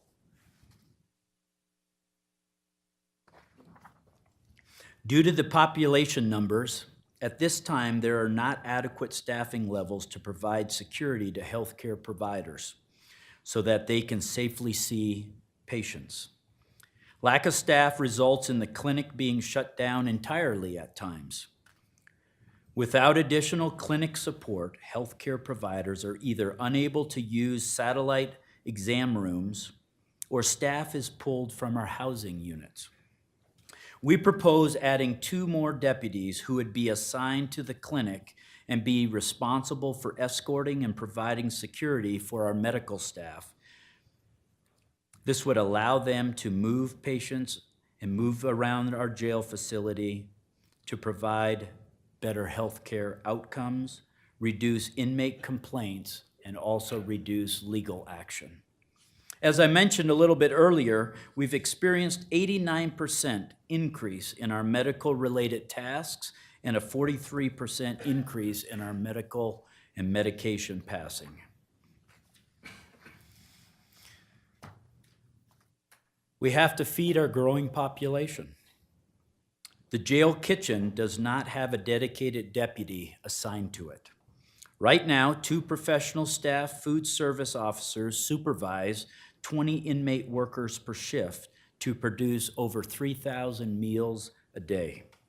Having a deputy dedicated to monitoring inmate behavior and responding to inmate issues allowed the food service officers to focus on meal production and food safety.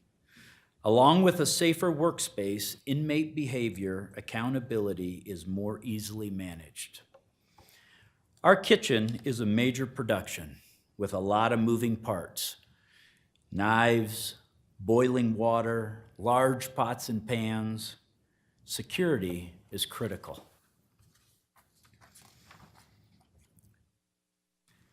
The jail is a city within walls. If you've been on a subway recently with people bustling around, moving from one point to the next, you know that it is imperative that you have a way to coordinate movement and manage the flow of people. As you can see by the graph, the amount of movements of inmates in our jail has increased drastically since 2016. Security Control is our communication and monitoring hub. Security Control specialists monitor inmate, staff, and visitor movement 24/7, making sure that the right doors at the right time are opened for the right people. Our security control specialists coordinate all movement to and from different areas of our jail, respond to intercom and radio traffic, and keep a watchful eye on all security cameras in and around the facility. Currently, staffing levels are not adequate to handle the movement of an increased jail population.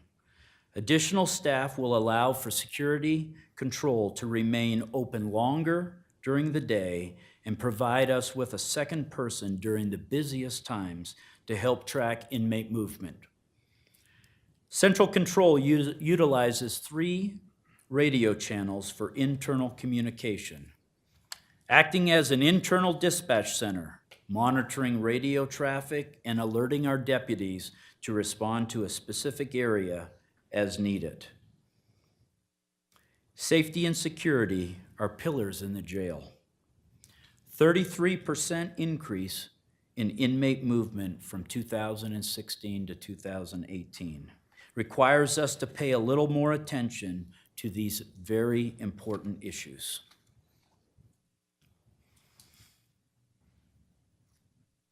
Last year, we requested 5 technicians for court support to begin the hard task of entering the backlog of misdemeanor warrants, as well as inputting our current warrants coming in on a daily basis. 2 of the 5 were approved last year and started on February 1st entering that data. However, they were unable to keep up with the amount of information coming in. And quickly, we were out of compliance with the Idaho law enforcement telecommunications system that require our warrants to be entered within 72 hours of an agency receiving them. Not having these warrants quickly entered into a searchable system puts our deputies and all of our officers in the field at risk. There has also been an increase by 102% in the number of orders, no contact orders and protection orders since 2016. That is why we are continuing with this request, asking for you to fund 2 more of these positions so that we will be able to meet these standards.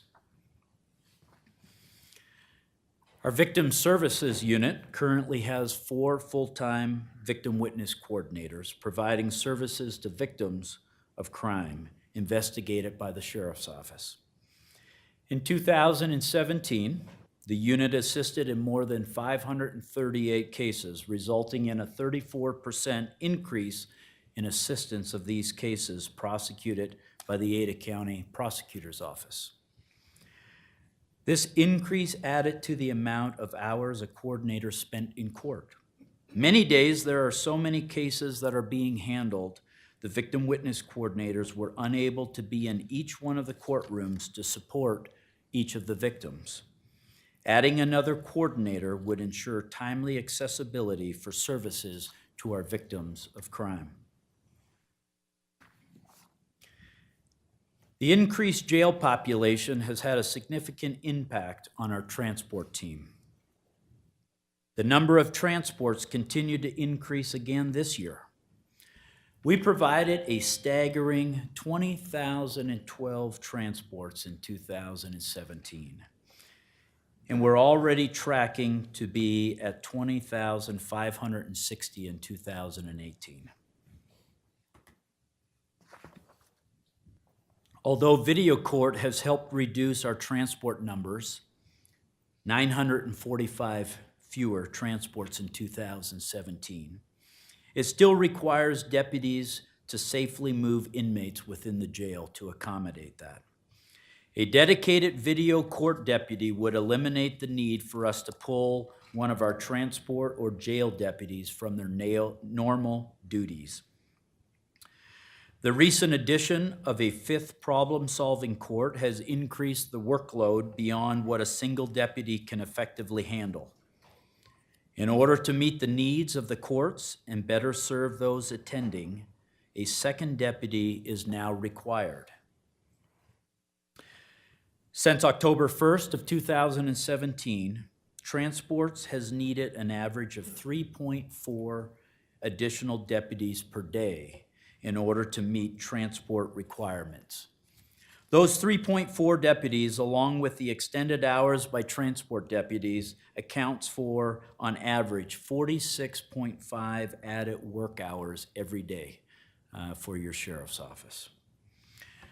Not only are they providing transports to and from the courthouse, the transport team also securely moves inmates to and from medical facilities, mental health appointments, IDOC, and our juvenile facilities. By adding these 4 deputies, it will reduce the number of hours needed and will enhance public safety by increasing courthouse security and ensuring inmate movement outside of the jail is well managed. I would like to take just a second to say thank you to our IT staff, to our public defender's office, our court system, and all of our partners that have worked with us on getting our video court and our video hearing rooms up and running. It's making a big difference, but it still requires a dedicated deputy for those hearings to ensure the safety of all involved. Those hearings saved us 945 transports.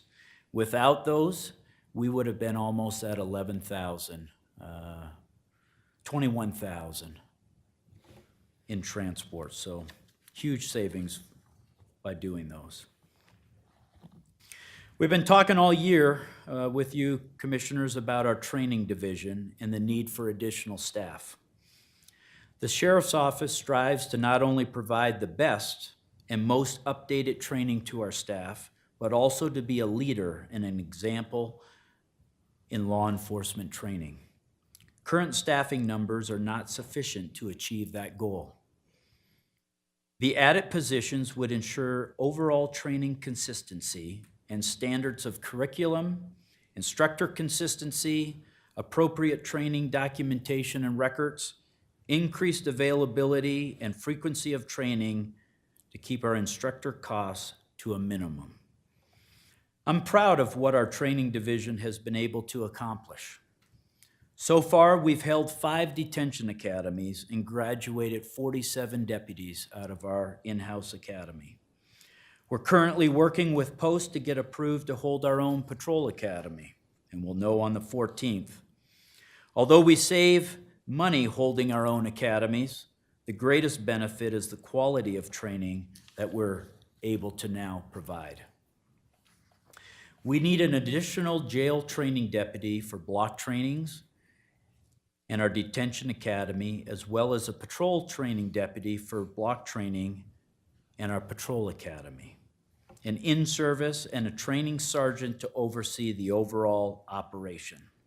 Like everything else in life, how you train is how you will react under pressure or in the heat of battle. This model that we are building is one that we are very proud of and is used across the nation to make sure that the very best practices are achieved.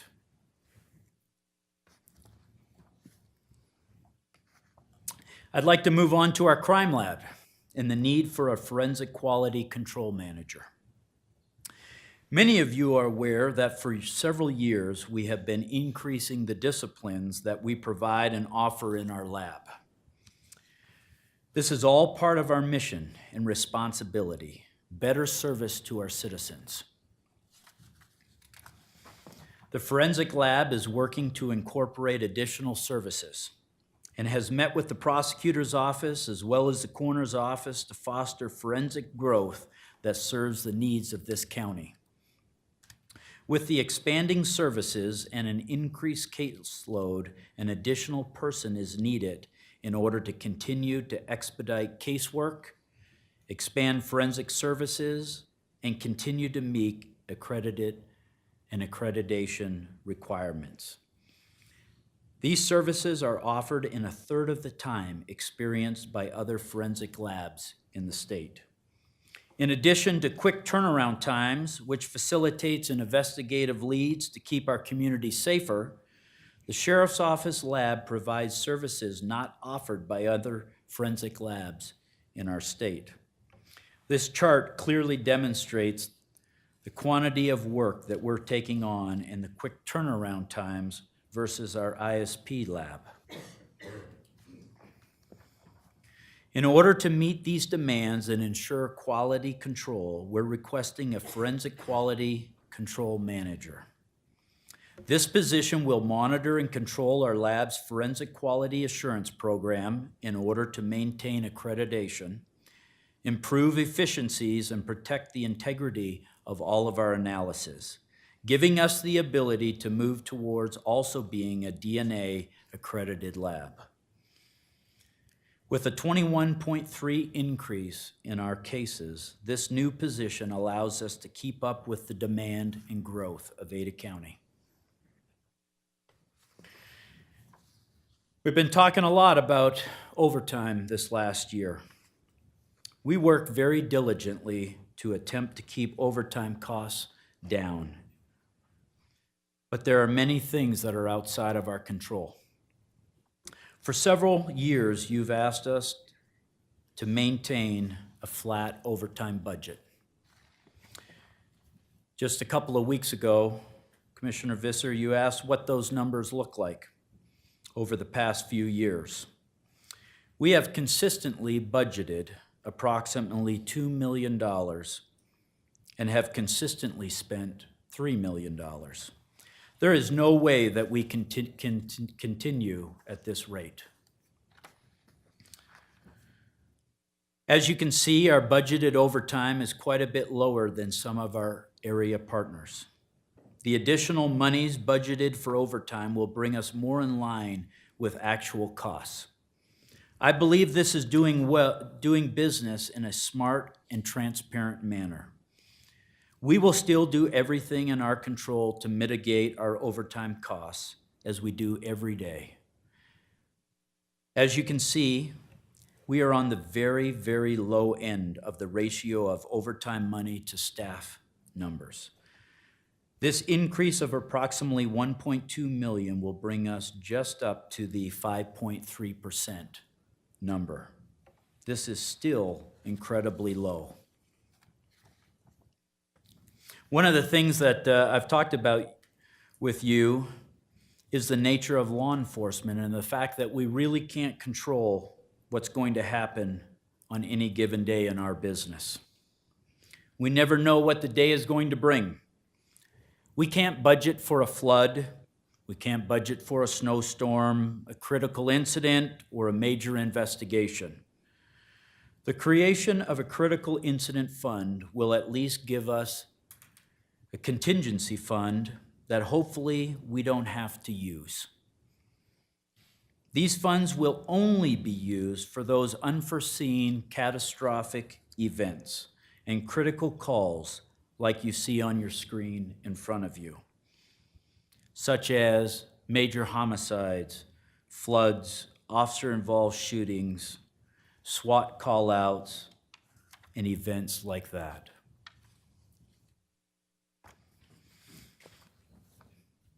That ends our A budget supplemental requests, and we'll take just a few minutes to go over our B budget requests. You had asked us to make sure that that we include equipment B budget with any of our positions. This section will outline those requests for you. With the addition of our nurses in booking, they will need a vital signs machine and 2 Surface Pros to adequately conduct inmate interviews in our booking area for $8,300. The new business systems employees would need to have the necessary office equipment and training. This list outlines what these new employees would need to perform their daily tasks for equipment of $20,136. With the addition of 2 North County deputies, we will need to equip them with a vehicle to be able to respond to their calls for service of $36,000.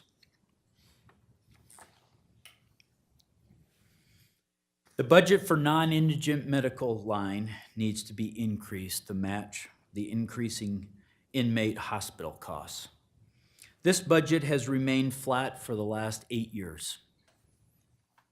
As of June 1st, we had used the allotted funds for fiscal year 2018, and there's still 4 months to go.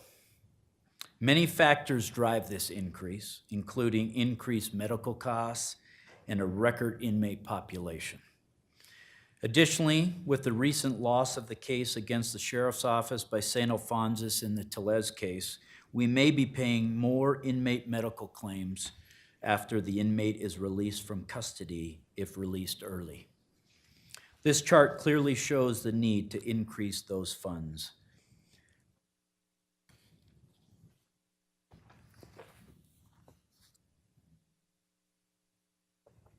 Our training department has outgrown its space, and with continued expansion of the department, we will need to improve their training area. We will be moving a couple of walls to increase classroom size and give them better use of their space. This is in that area that's just outside the conference room in the old driver's license that we were going to do a tour of. The second part of this supplement request is to the long overdue upgrades to the public-facing training events room, Annex A, that we hold most of our ceremonies in, that you've been in many times.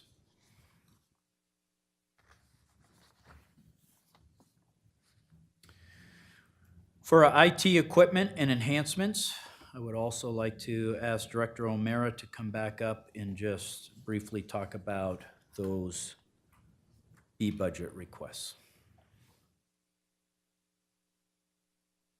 Sheriff. Mr. Chairman, Commissioners. Before you are some additional combination of life cycle and also expansion requests, in addition to some interface enhancements for some of the largest systems that the Sheriff's Office owns and operates, and also that impact them on a daily basis. The first two is additional storage having to do with the data that's generated and stored in the TriTech system that they use for CAD and RMS, police records. Then also a line item to replace servers as they get aged. We need to replace them before they fail. There's also additional monies in there for some software that has to do with support for the jail system and the classifications that they do for the inmates that they take in. Some Microsoft loves to continue to keep a very sharp eye on the licenses that we use. You'll see a little bit of that in my presentation. It's more than a little bit. That'll be tomorrow. So look forward to that. Some additional enhancements for RMS as they grow and learn that they need their systems to evolve with them. And then, of course, some additional enhancements regarding Odyssey. Odyssey is the state's court system. Their Sheriff's Office must keep pace with them as well. The last part there, Cisco phone replacements. The desk phones that we all use across the county a long time ago were federated across the county to be self-maintained, if you will, by each department. And they put a light item in for that. It's time for them to start replacing some of their phones, their desktop phones. These things here, these are examples of what that business systems unit monitors and tracks for the Sheriff's Office, above and beyond what IT is doing for them. And they are all necessary. And like I said, a good portion of it is maintaining the systems that they have.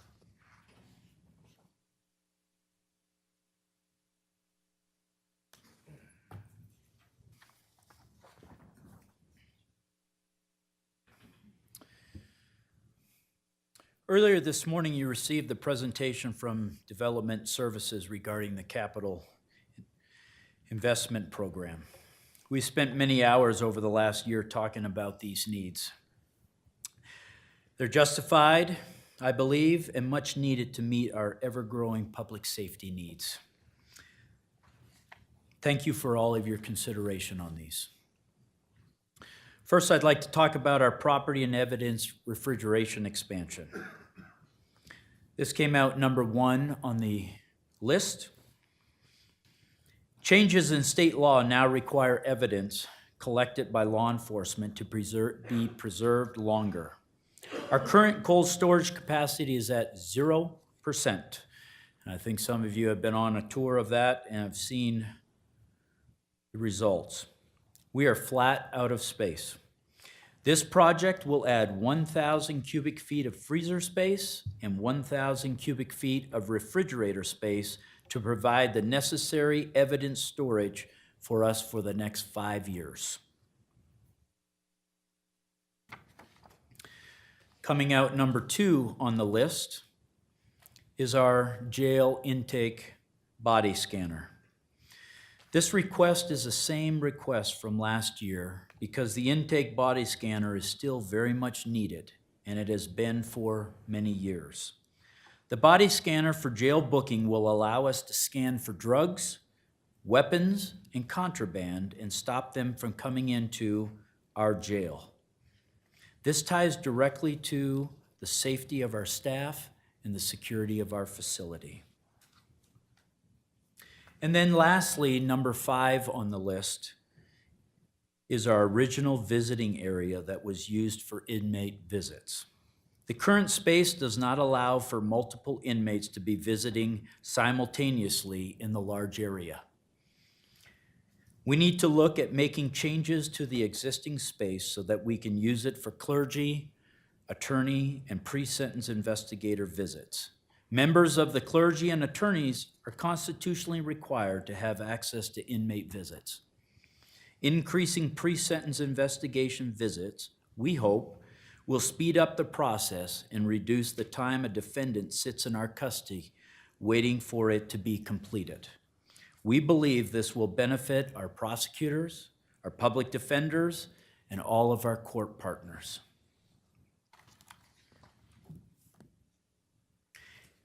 And the last section that we have are just a few slides. We'll go through our emergency communications portion of the budget, which will also be presented by Director O'Meara.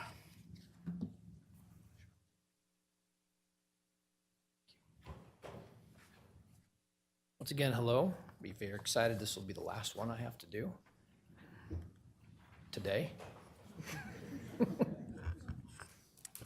Want to call out to you just a couple things in the additional changes here in the operating budget for emergency communications.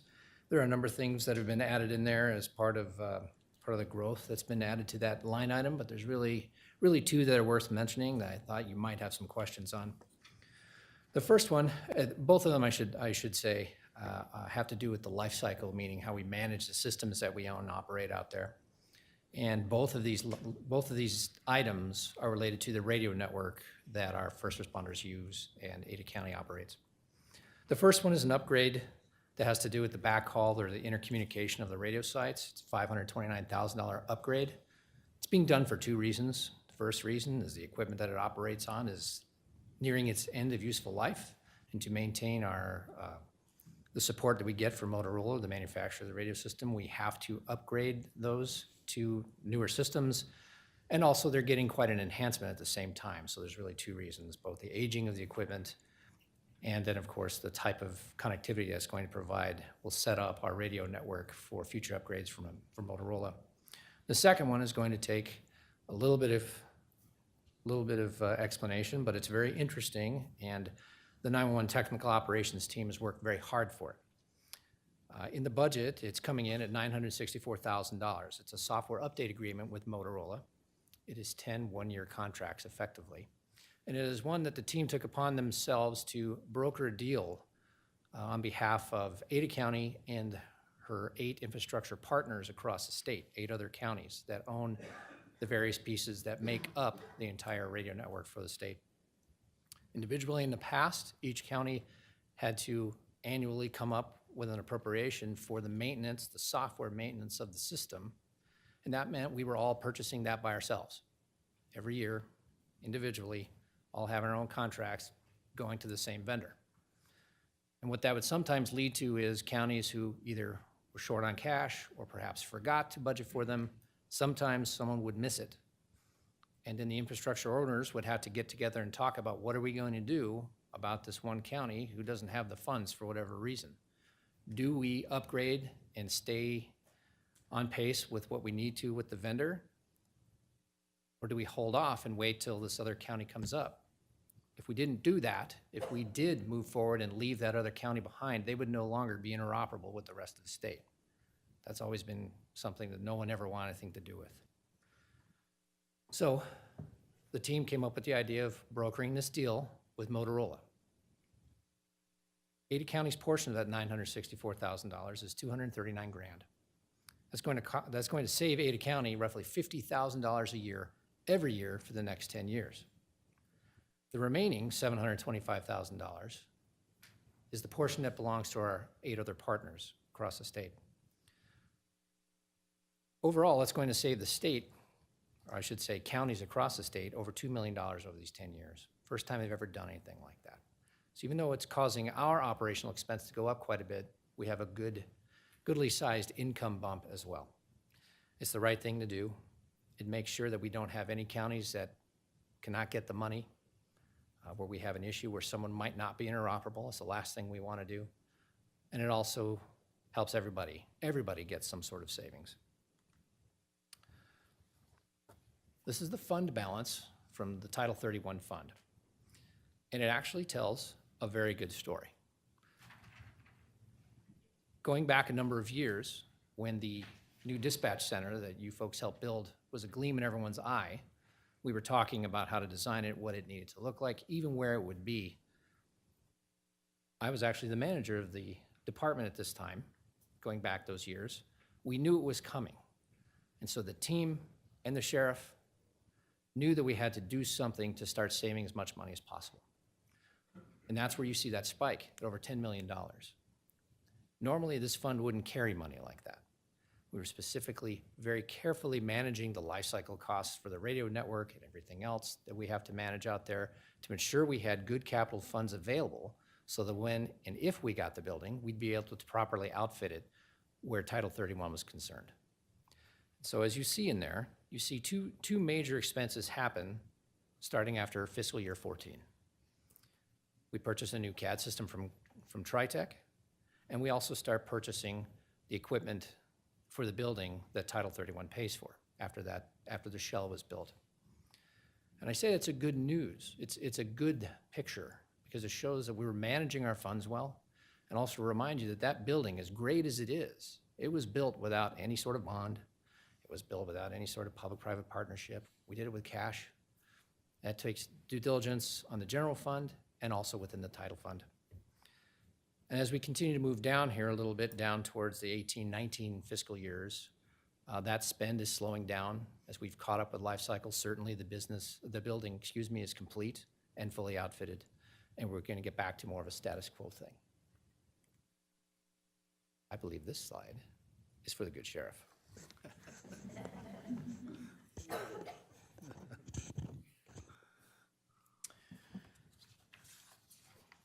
Thank you, Steve. Well, that concludes our presentation for the Sheriff's Office and our emergency communications portion. And so with that, I would stand for questions. Gentlemen, questions? Mr. Chairman, Commissioner Tibbs. so you've covered the next 2 years' budget very well. I'll be back next year. I'm kidding. I know. Anything else? No. That's it. Sir? That was a good 2-year budget, sir. Thank you. Thank you.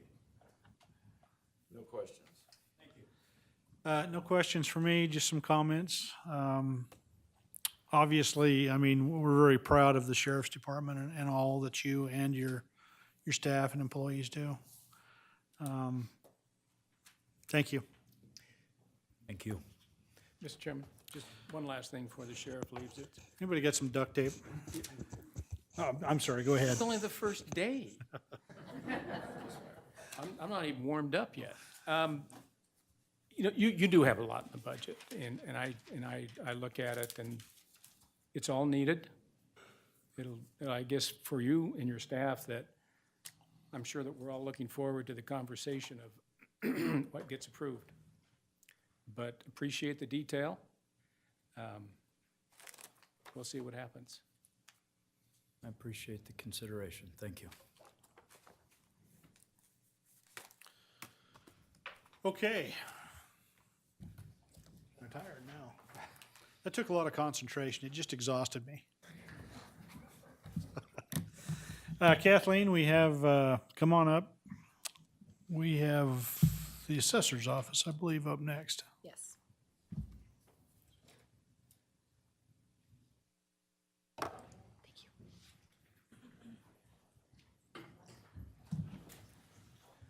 Bob, just so you know, there's no money left, but go ahead and ask.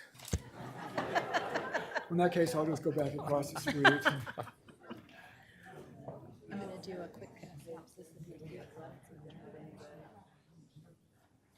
Mr. Chairman, are you ready? We are ready. Go ahead. Assessor Robert McQuaid is responsible for the Assessor's Office, motor vehicle, and the appraisal and land records. Assessor administration handles administrative functions for the duties the assessor is responsible for, which is motor vehicle, appraisal, and land records. Their primary responsibility is serving the public at walk-up counters, processing address updates, homeowners exemptions, and property tax reduction applications. Motor vehicle acts as the agent of the Idaho Department of Transportation in processing vehicle registrations, vehicle licenses, and titles. Appraisal is responsible for the annual assessment of all real and personal property in Ada County. Every year in late May, the assessor sends market value estimates to all property owners in the county.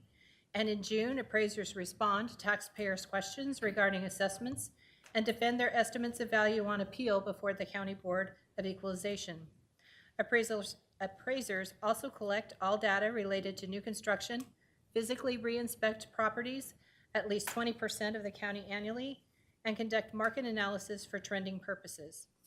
Land Records' mission is to compile Ada County property ownership records in support of assessment analysis and public inquiry. They are responsible for maintaining the county's official tax parcel map and ownership records, and Land Records also maintains the online property information system and GIS map, as well as the official street name and addressing number map.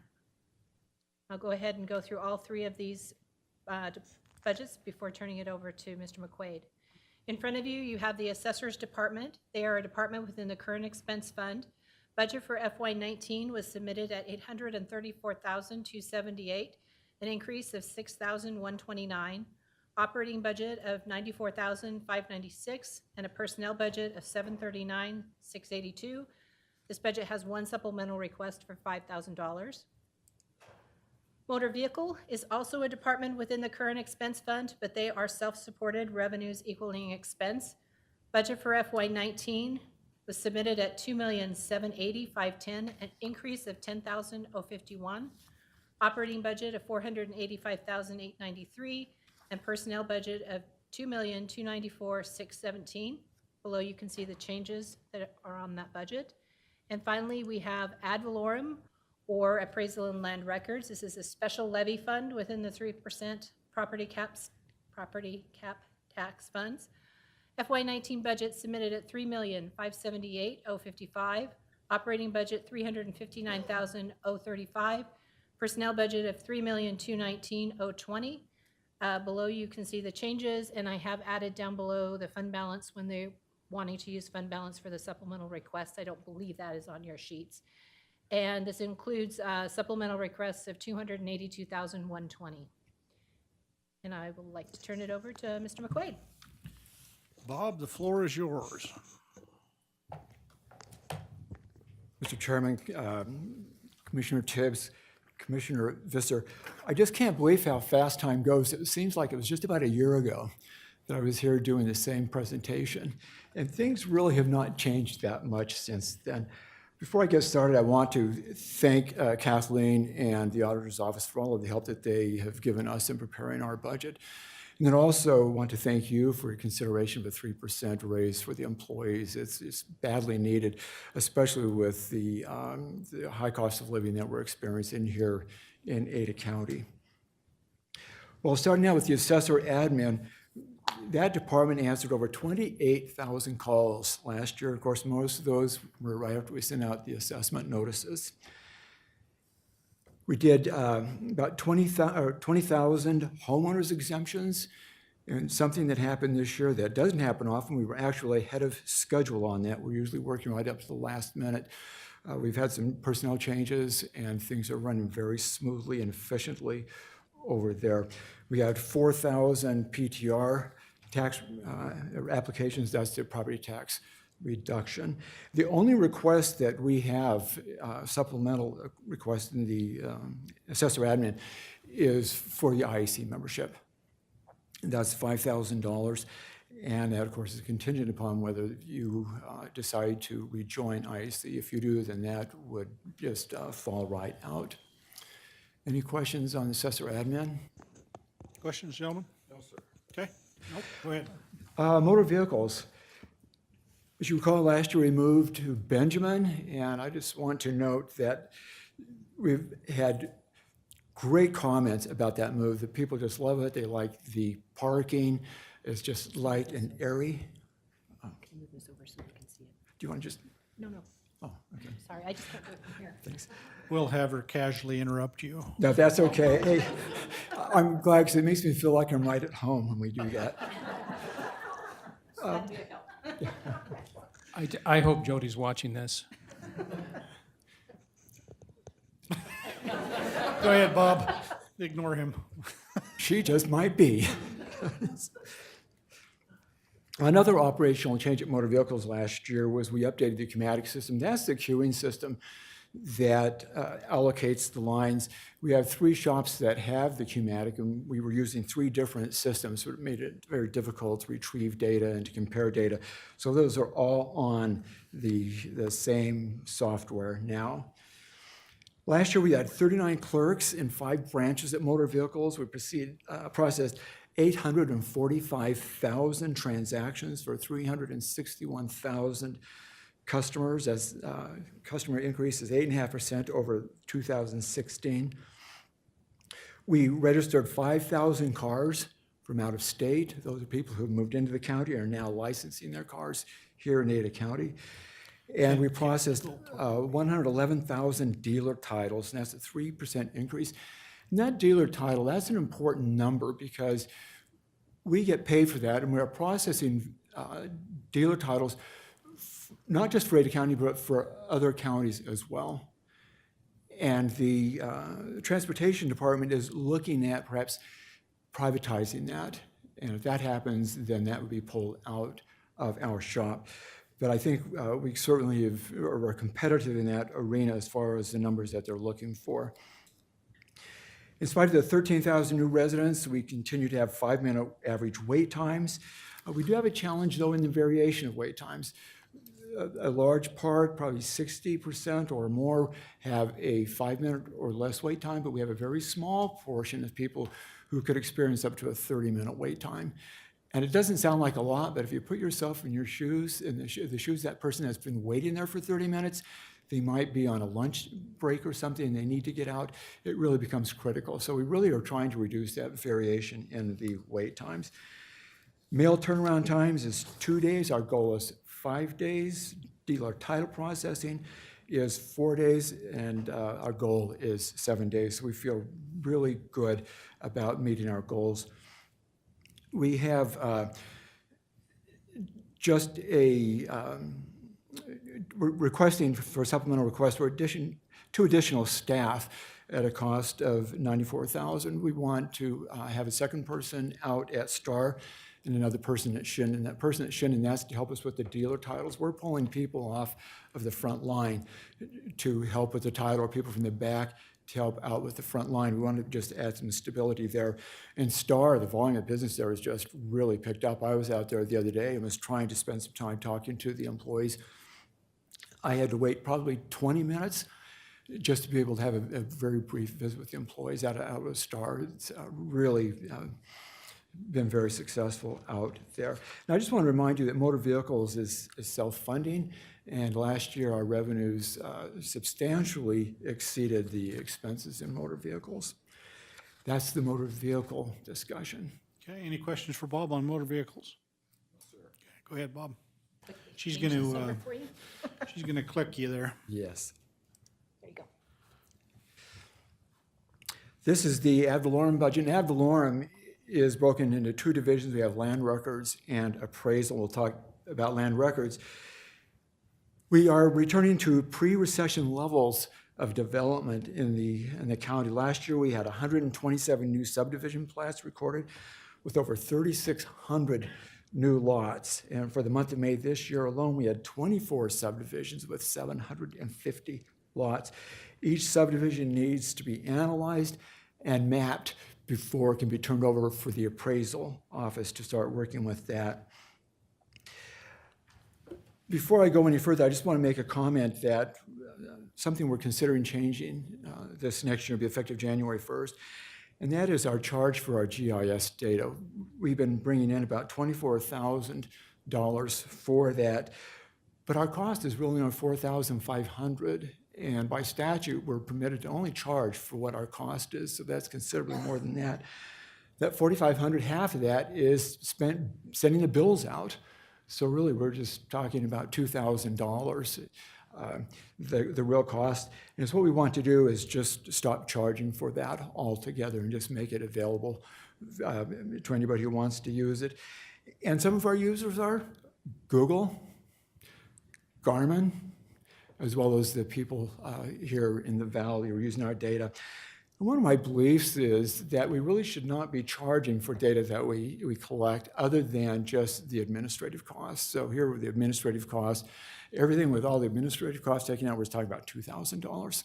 So that's why we're looking at taking that fee off. This year's supplemental request for land records, we're asking for 4 salary adjustments. They've been recommended by HR.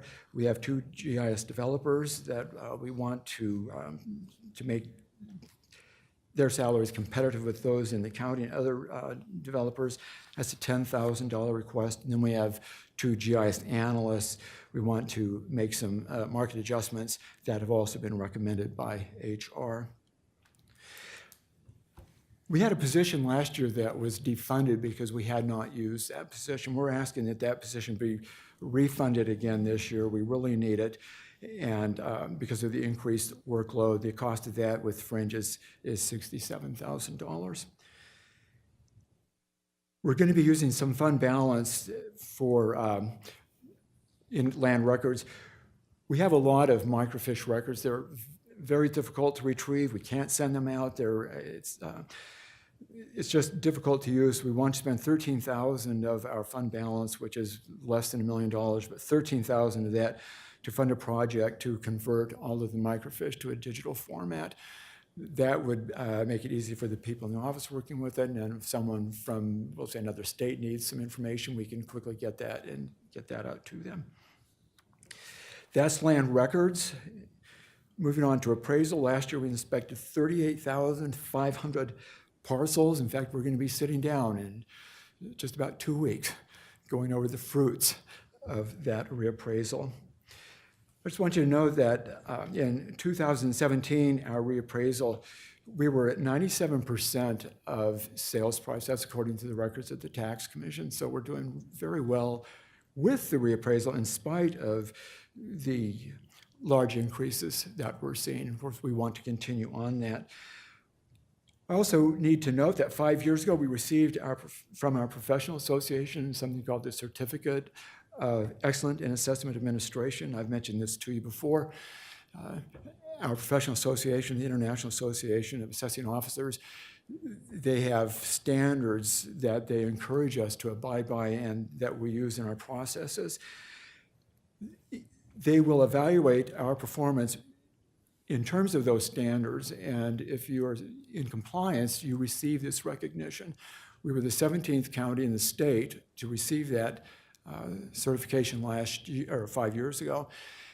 that certification is only good for 5 years. So we reapplied for certification this year, and we're just so proud, all of us in the assessor's office, that we are recertified for another 5 years. I think it just really is a testimony to the leadership, and by that I mean to the supervisors and the field supervisors and my chief deputy, what they've been doing to achieve that. Those standards are very rigorous and very comprehensive.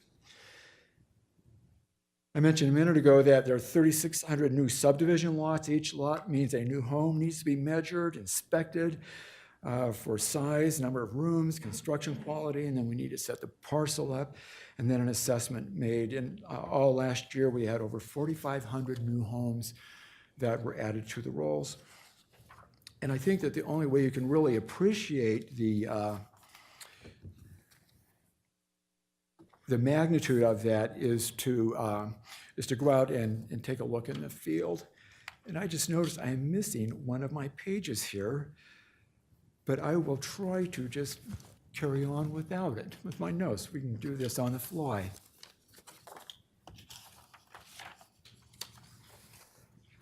My printer must have run out of paper. Supplementals in the appraisal division is, last year we had asked for 2 tech positions, and those are just very low-level positions where there's not a lot of training required, but they go out into the field and they will measure the homes and check for the quality, save the appraisers from having to do that. With 4,500 new homes, we really have exploited that. Last year we asked for 2. I gave up 1 because we knew we needed the savings. And you gave us 1, so I'm asking that we can have that appraisal position back again, or that tech position, excuse me. We have commercial appraisers. Okay. No, I just wanted, who said that? Okay, yeah. Giving it back. Our commercial appraisers are under, oh, thank you. Thanks, Brad. Far, I think I was doing okay. Comes forward. So our commercial appraisers, they're based upon a study by our HR department.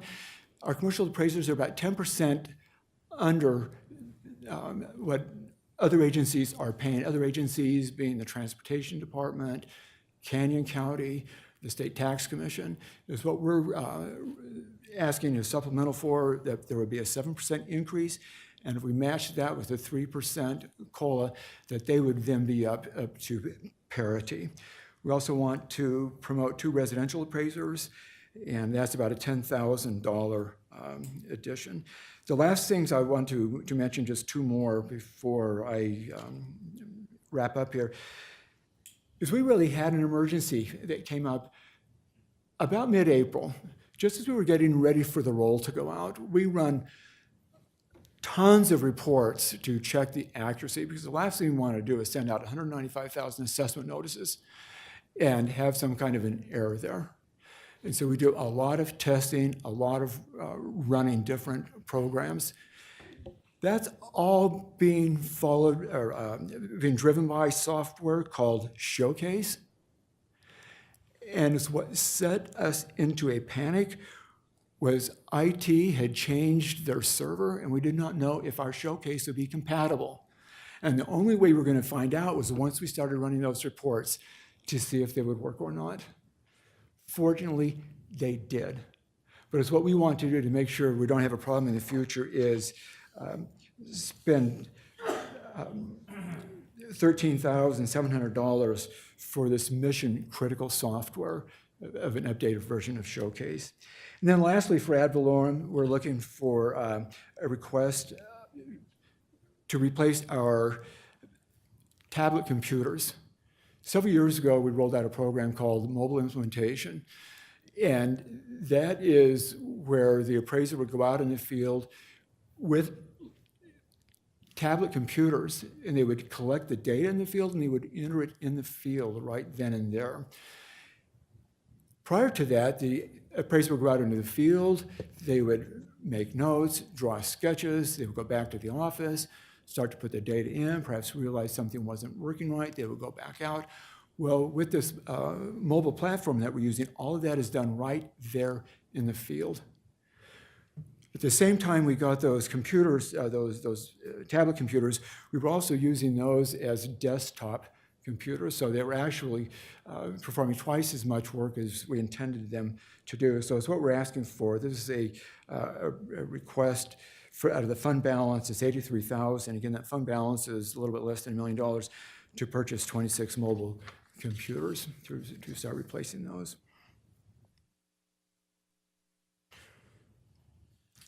And Mr. Chairman, those are all my comments. Oh, I'd be happy to answer any other questions. okay, any questions for Bob? Commissioner Visser? Thank you, sir. Yeah, that field entry, Bob, seems like a great way to do it, much more efficient. And then you get double duty out and bring them back into the office.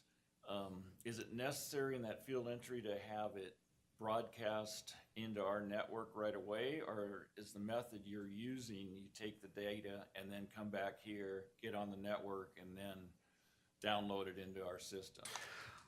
Mr. Chairman, I don't know for sure. Brad Smith could certainly answer that. I could guess, but I think you would want some accurate information. I do, thank you. Commissioner Visser, all the field technology, we basically just collect the data in the field, and then we bring it back and synchronize, and that way we save the expense of, $30 a month for each computer. We made that decision years ago, and it's been a great savings, so. Yeah, that sounds very practical to me. Thank you for the clarification, Brad, and Bob, thank you for deferring to Brad. You bet. Commissioner Tibbs? Nope. Well, Bob, you've done a very thorough job, so I have nothing, but I appreciate all you and your staff do, your employees, great group of folks. We'll be spending a lot of time with them here probably in 2 weeks. Yes, we will. It's going to be before we know it. If I could just make one last word. If my wife was listening, I'm so sorry. I didn't mean to. She's a wonderful woman, I assure you. Well, I did want to point out, So though. was Kathleen, too. I did want to point out to you that when you started, going down the road of thinking maybe IT might have screwed up, I noticed everybody around Steve kind of parted. It's like parting the Red Sea. A marvelous job. Appreciate it. If you go home and you find a pillow and a blanket in the garage, you know she was listening. And a rolling pin, too. Yeah. Thank you. Back on the record regarding our budget present. Yeah, it's been a long day. Budget presentations. It is 3 p.m. We will now be taking up the coroner's budget. And first off, we'll have a short presentation from Kathleen, and then we'll be joined at the podium by Dottie. Go ahead, Kathleen. Mr. Chairman, Commissioners, Coroner Dottie Owens is responsible for the coroner's office. It is the duty of the coroner to investigate, determine, and certify the cause and manner of death for cases which fall under the jurisdiction of the coroner's office, including death resulting from natural causes, accidental death, homicide, and suicide. In addition, Ada County provides pathology services to the other Idaho counties to ensure standards are met statewide. The Ada County Coroner's Office has 3 distinct departments: administration, forensics, and investigations. These departments complement and support one another in order to provide the absolute highest standards to the public they are called to serve. The office is accredited with the National Association of Medical Examiners and with the International Association with Coroners and Medical Examiners. In front of you, you have the coroner's budget. They are a department within the current expense fund. Budget for FY19 submitted at $2,840,676, an increase of $7,005. Operating budget of $398,145, and a personnel budget of $2,442,531. Below you can see the changes. There are no supplemental requests with this. And I'd like to go ahead and turn it over to Dottie. Thank you, Kathleen. Dottie, come on up. The floor is yours. Thank you.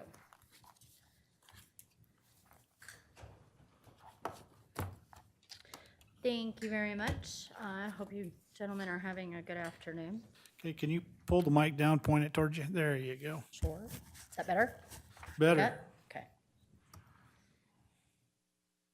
So for fiscal year 2018-2019, we have submitted a flat budget both on personnel and on our operating.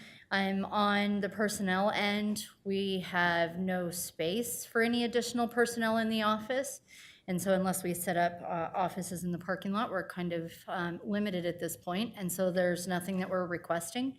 And our operating budget as well, we're $384,396, and we have no supplementals and no additional requests. Our revenue for this next fiscal year, I'm projecting at $183,500. The reason that I'm projecting this kind of on the low side is because this next year we'll have at least 5 new coroners coming in the state, and I'm unsure as to what their autopsy rates are going to be looking like.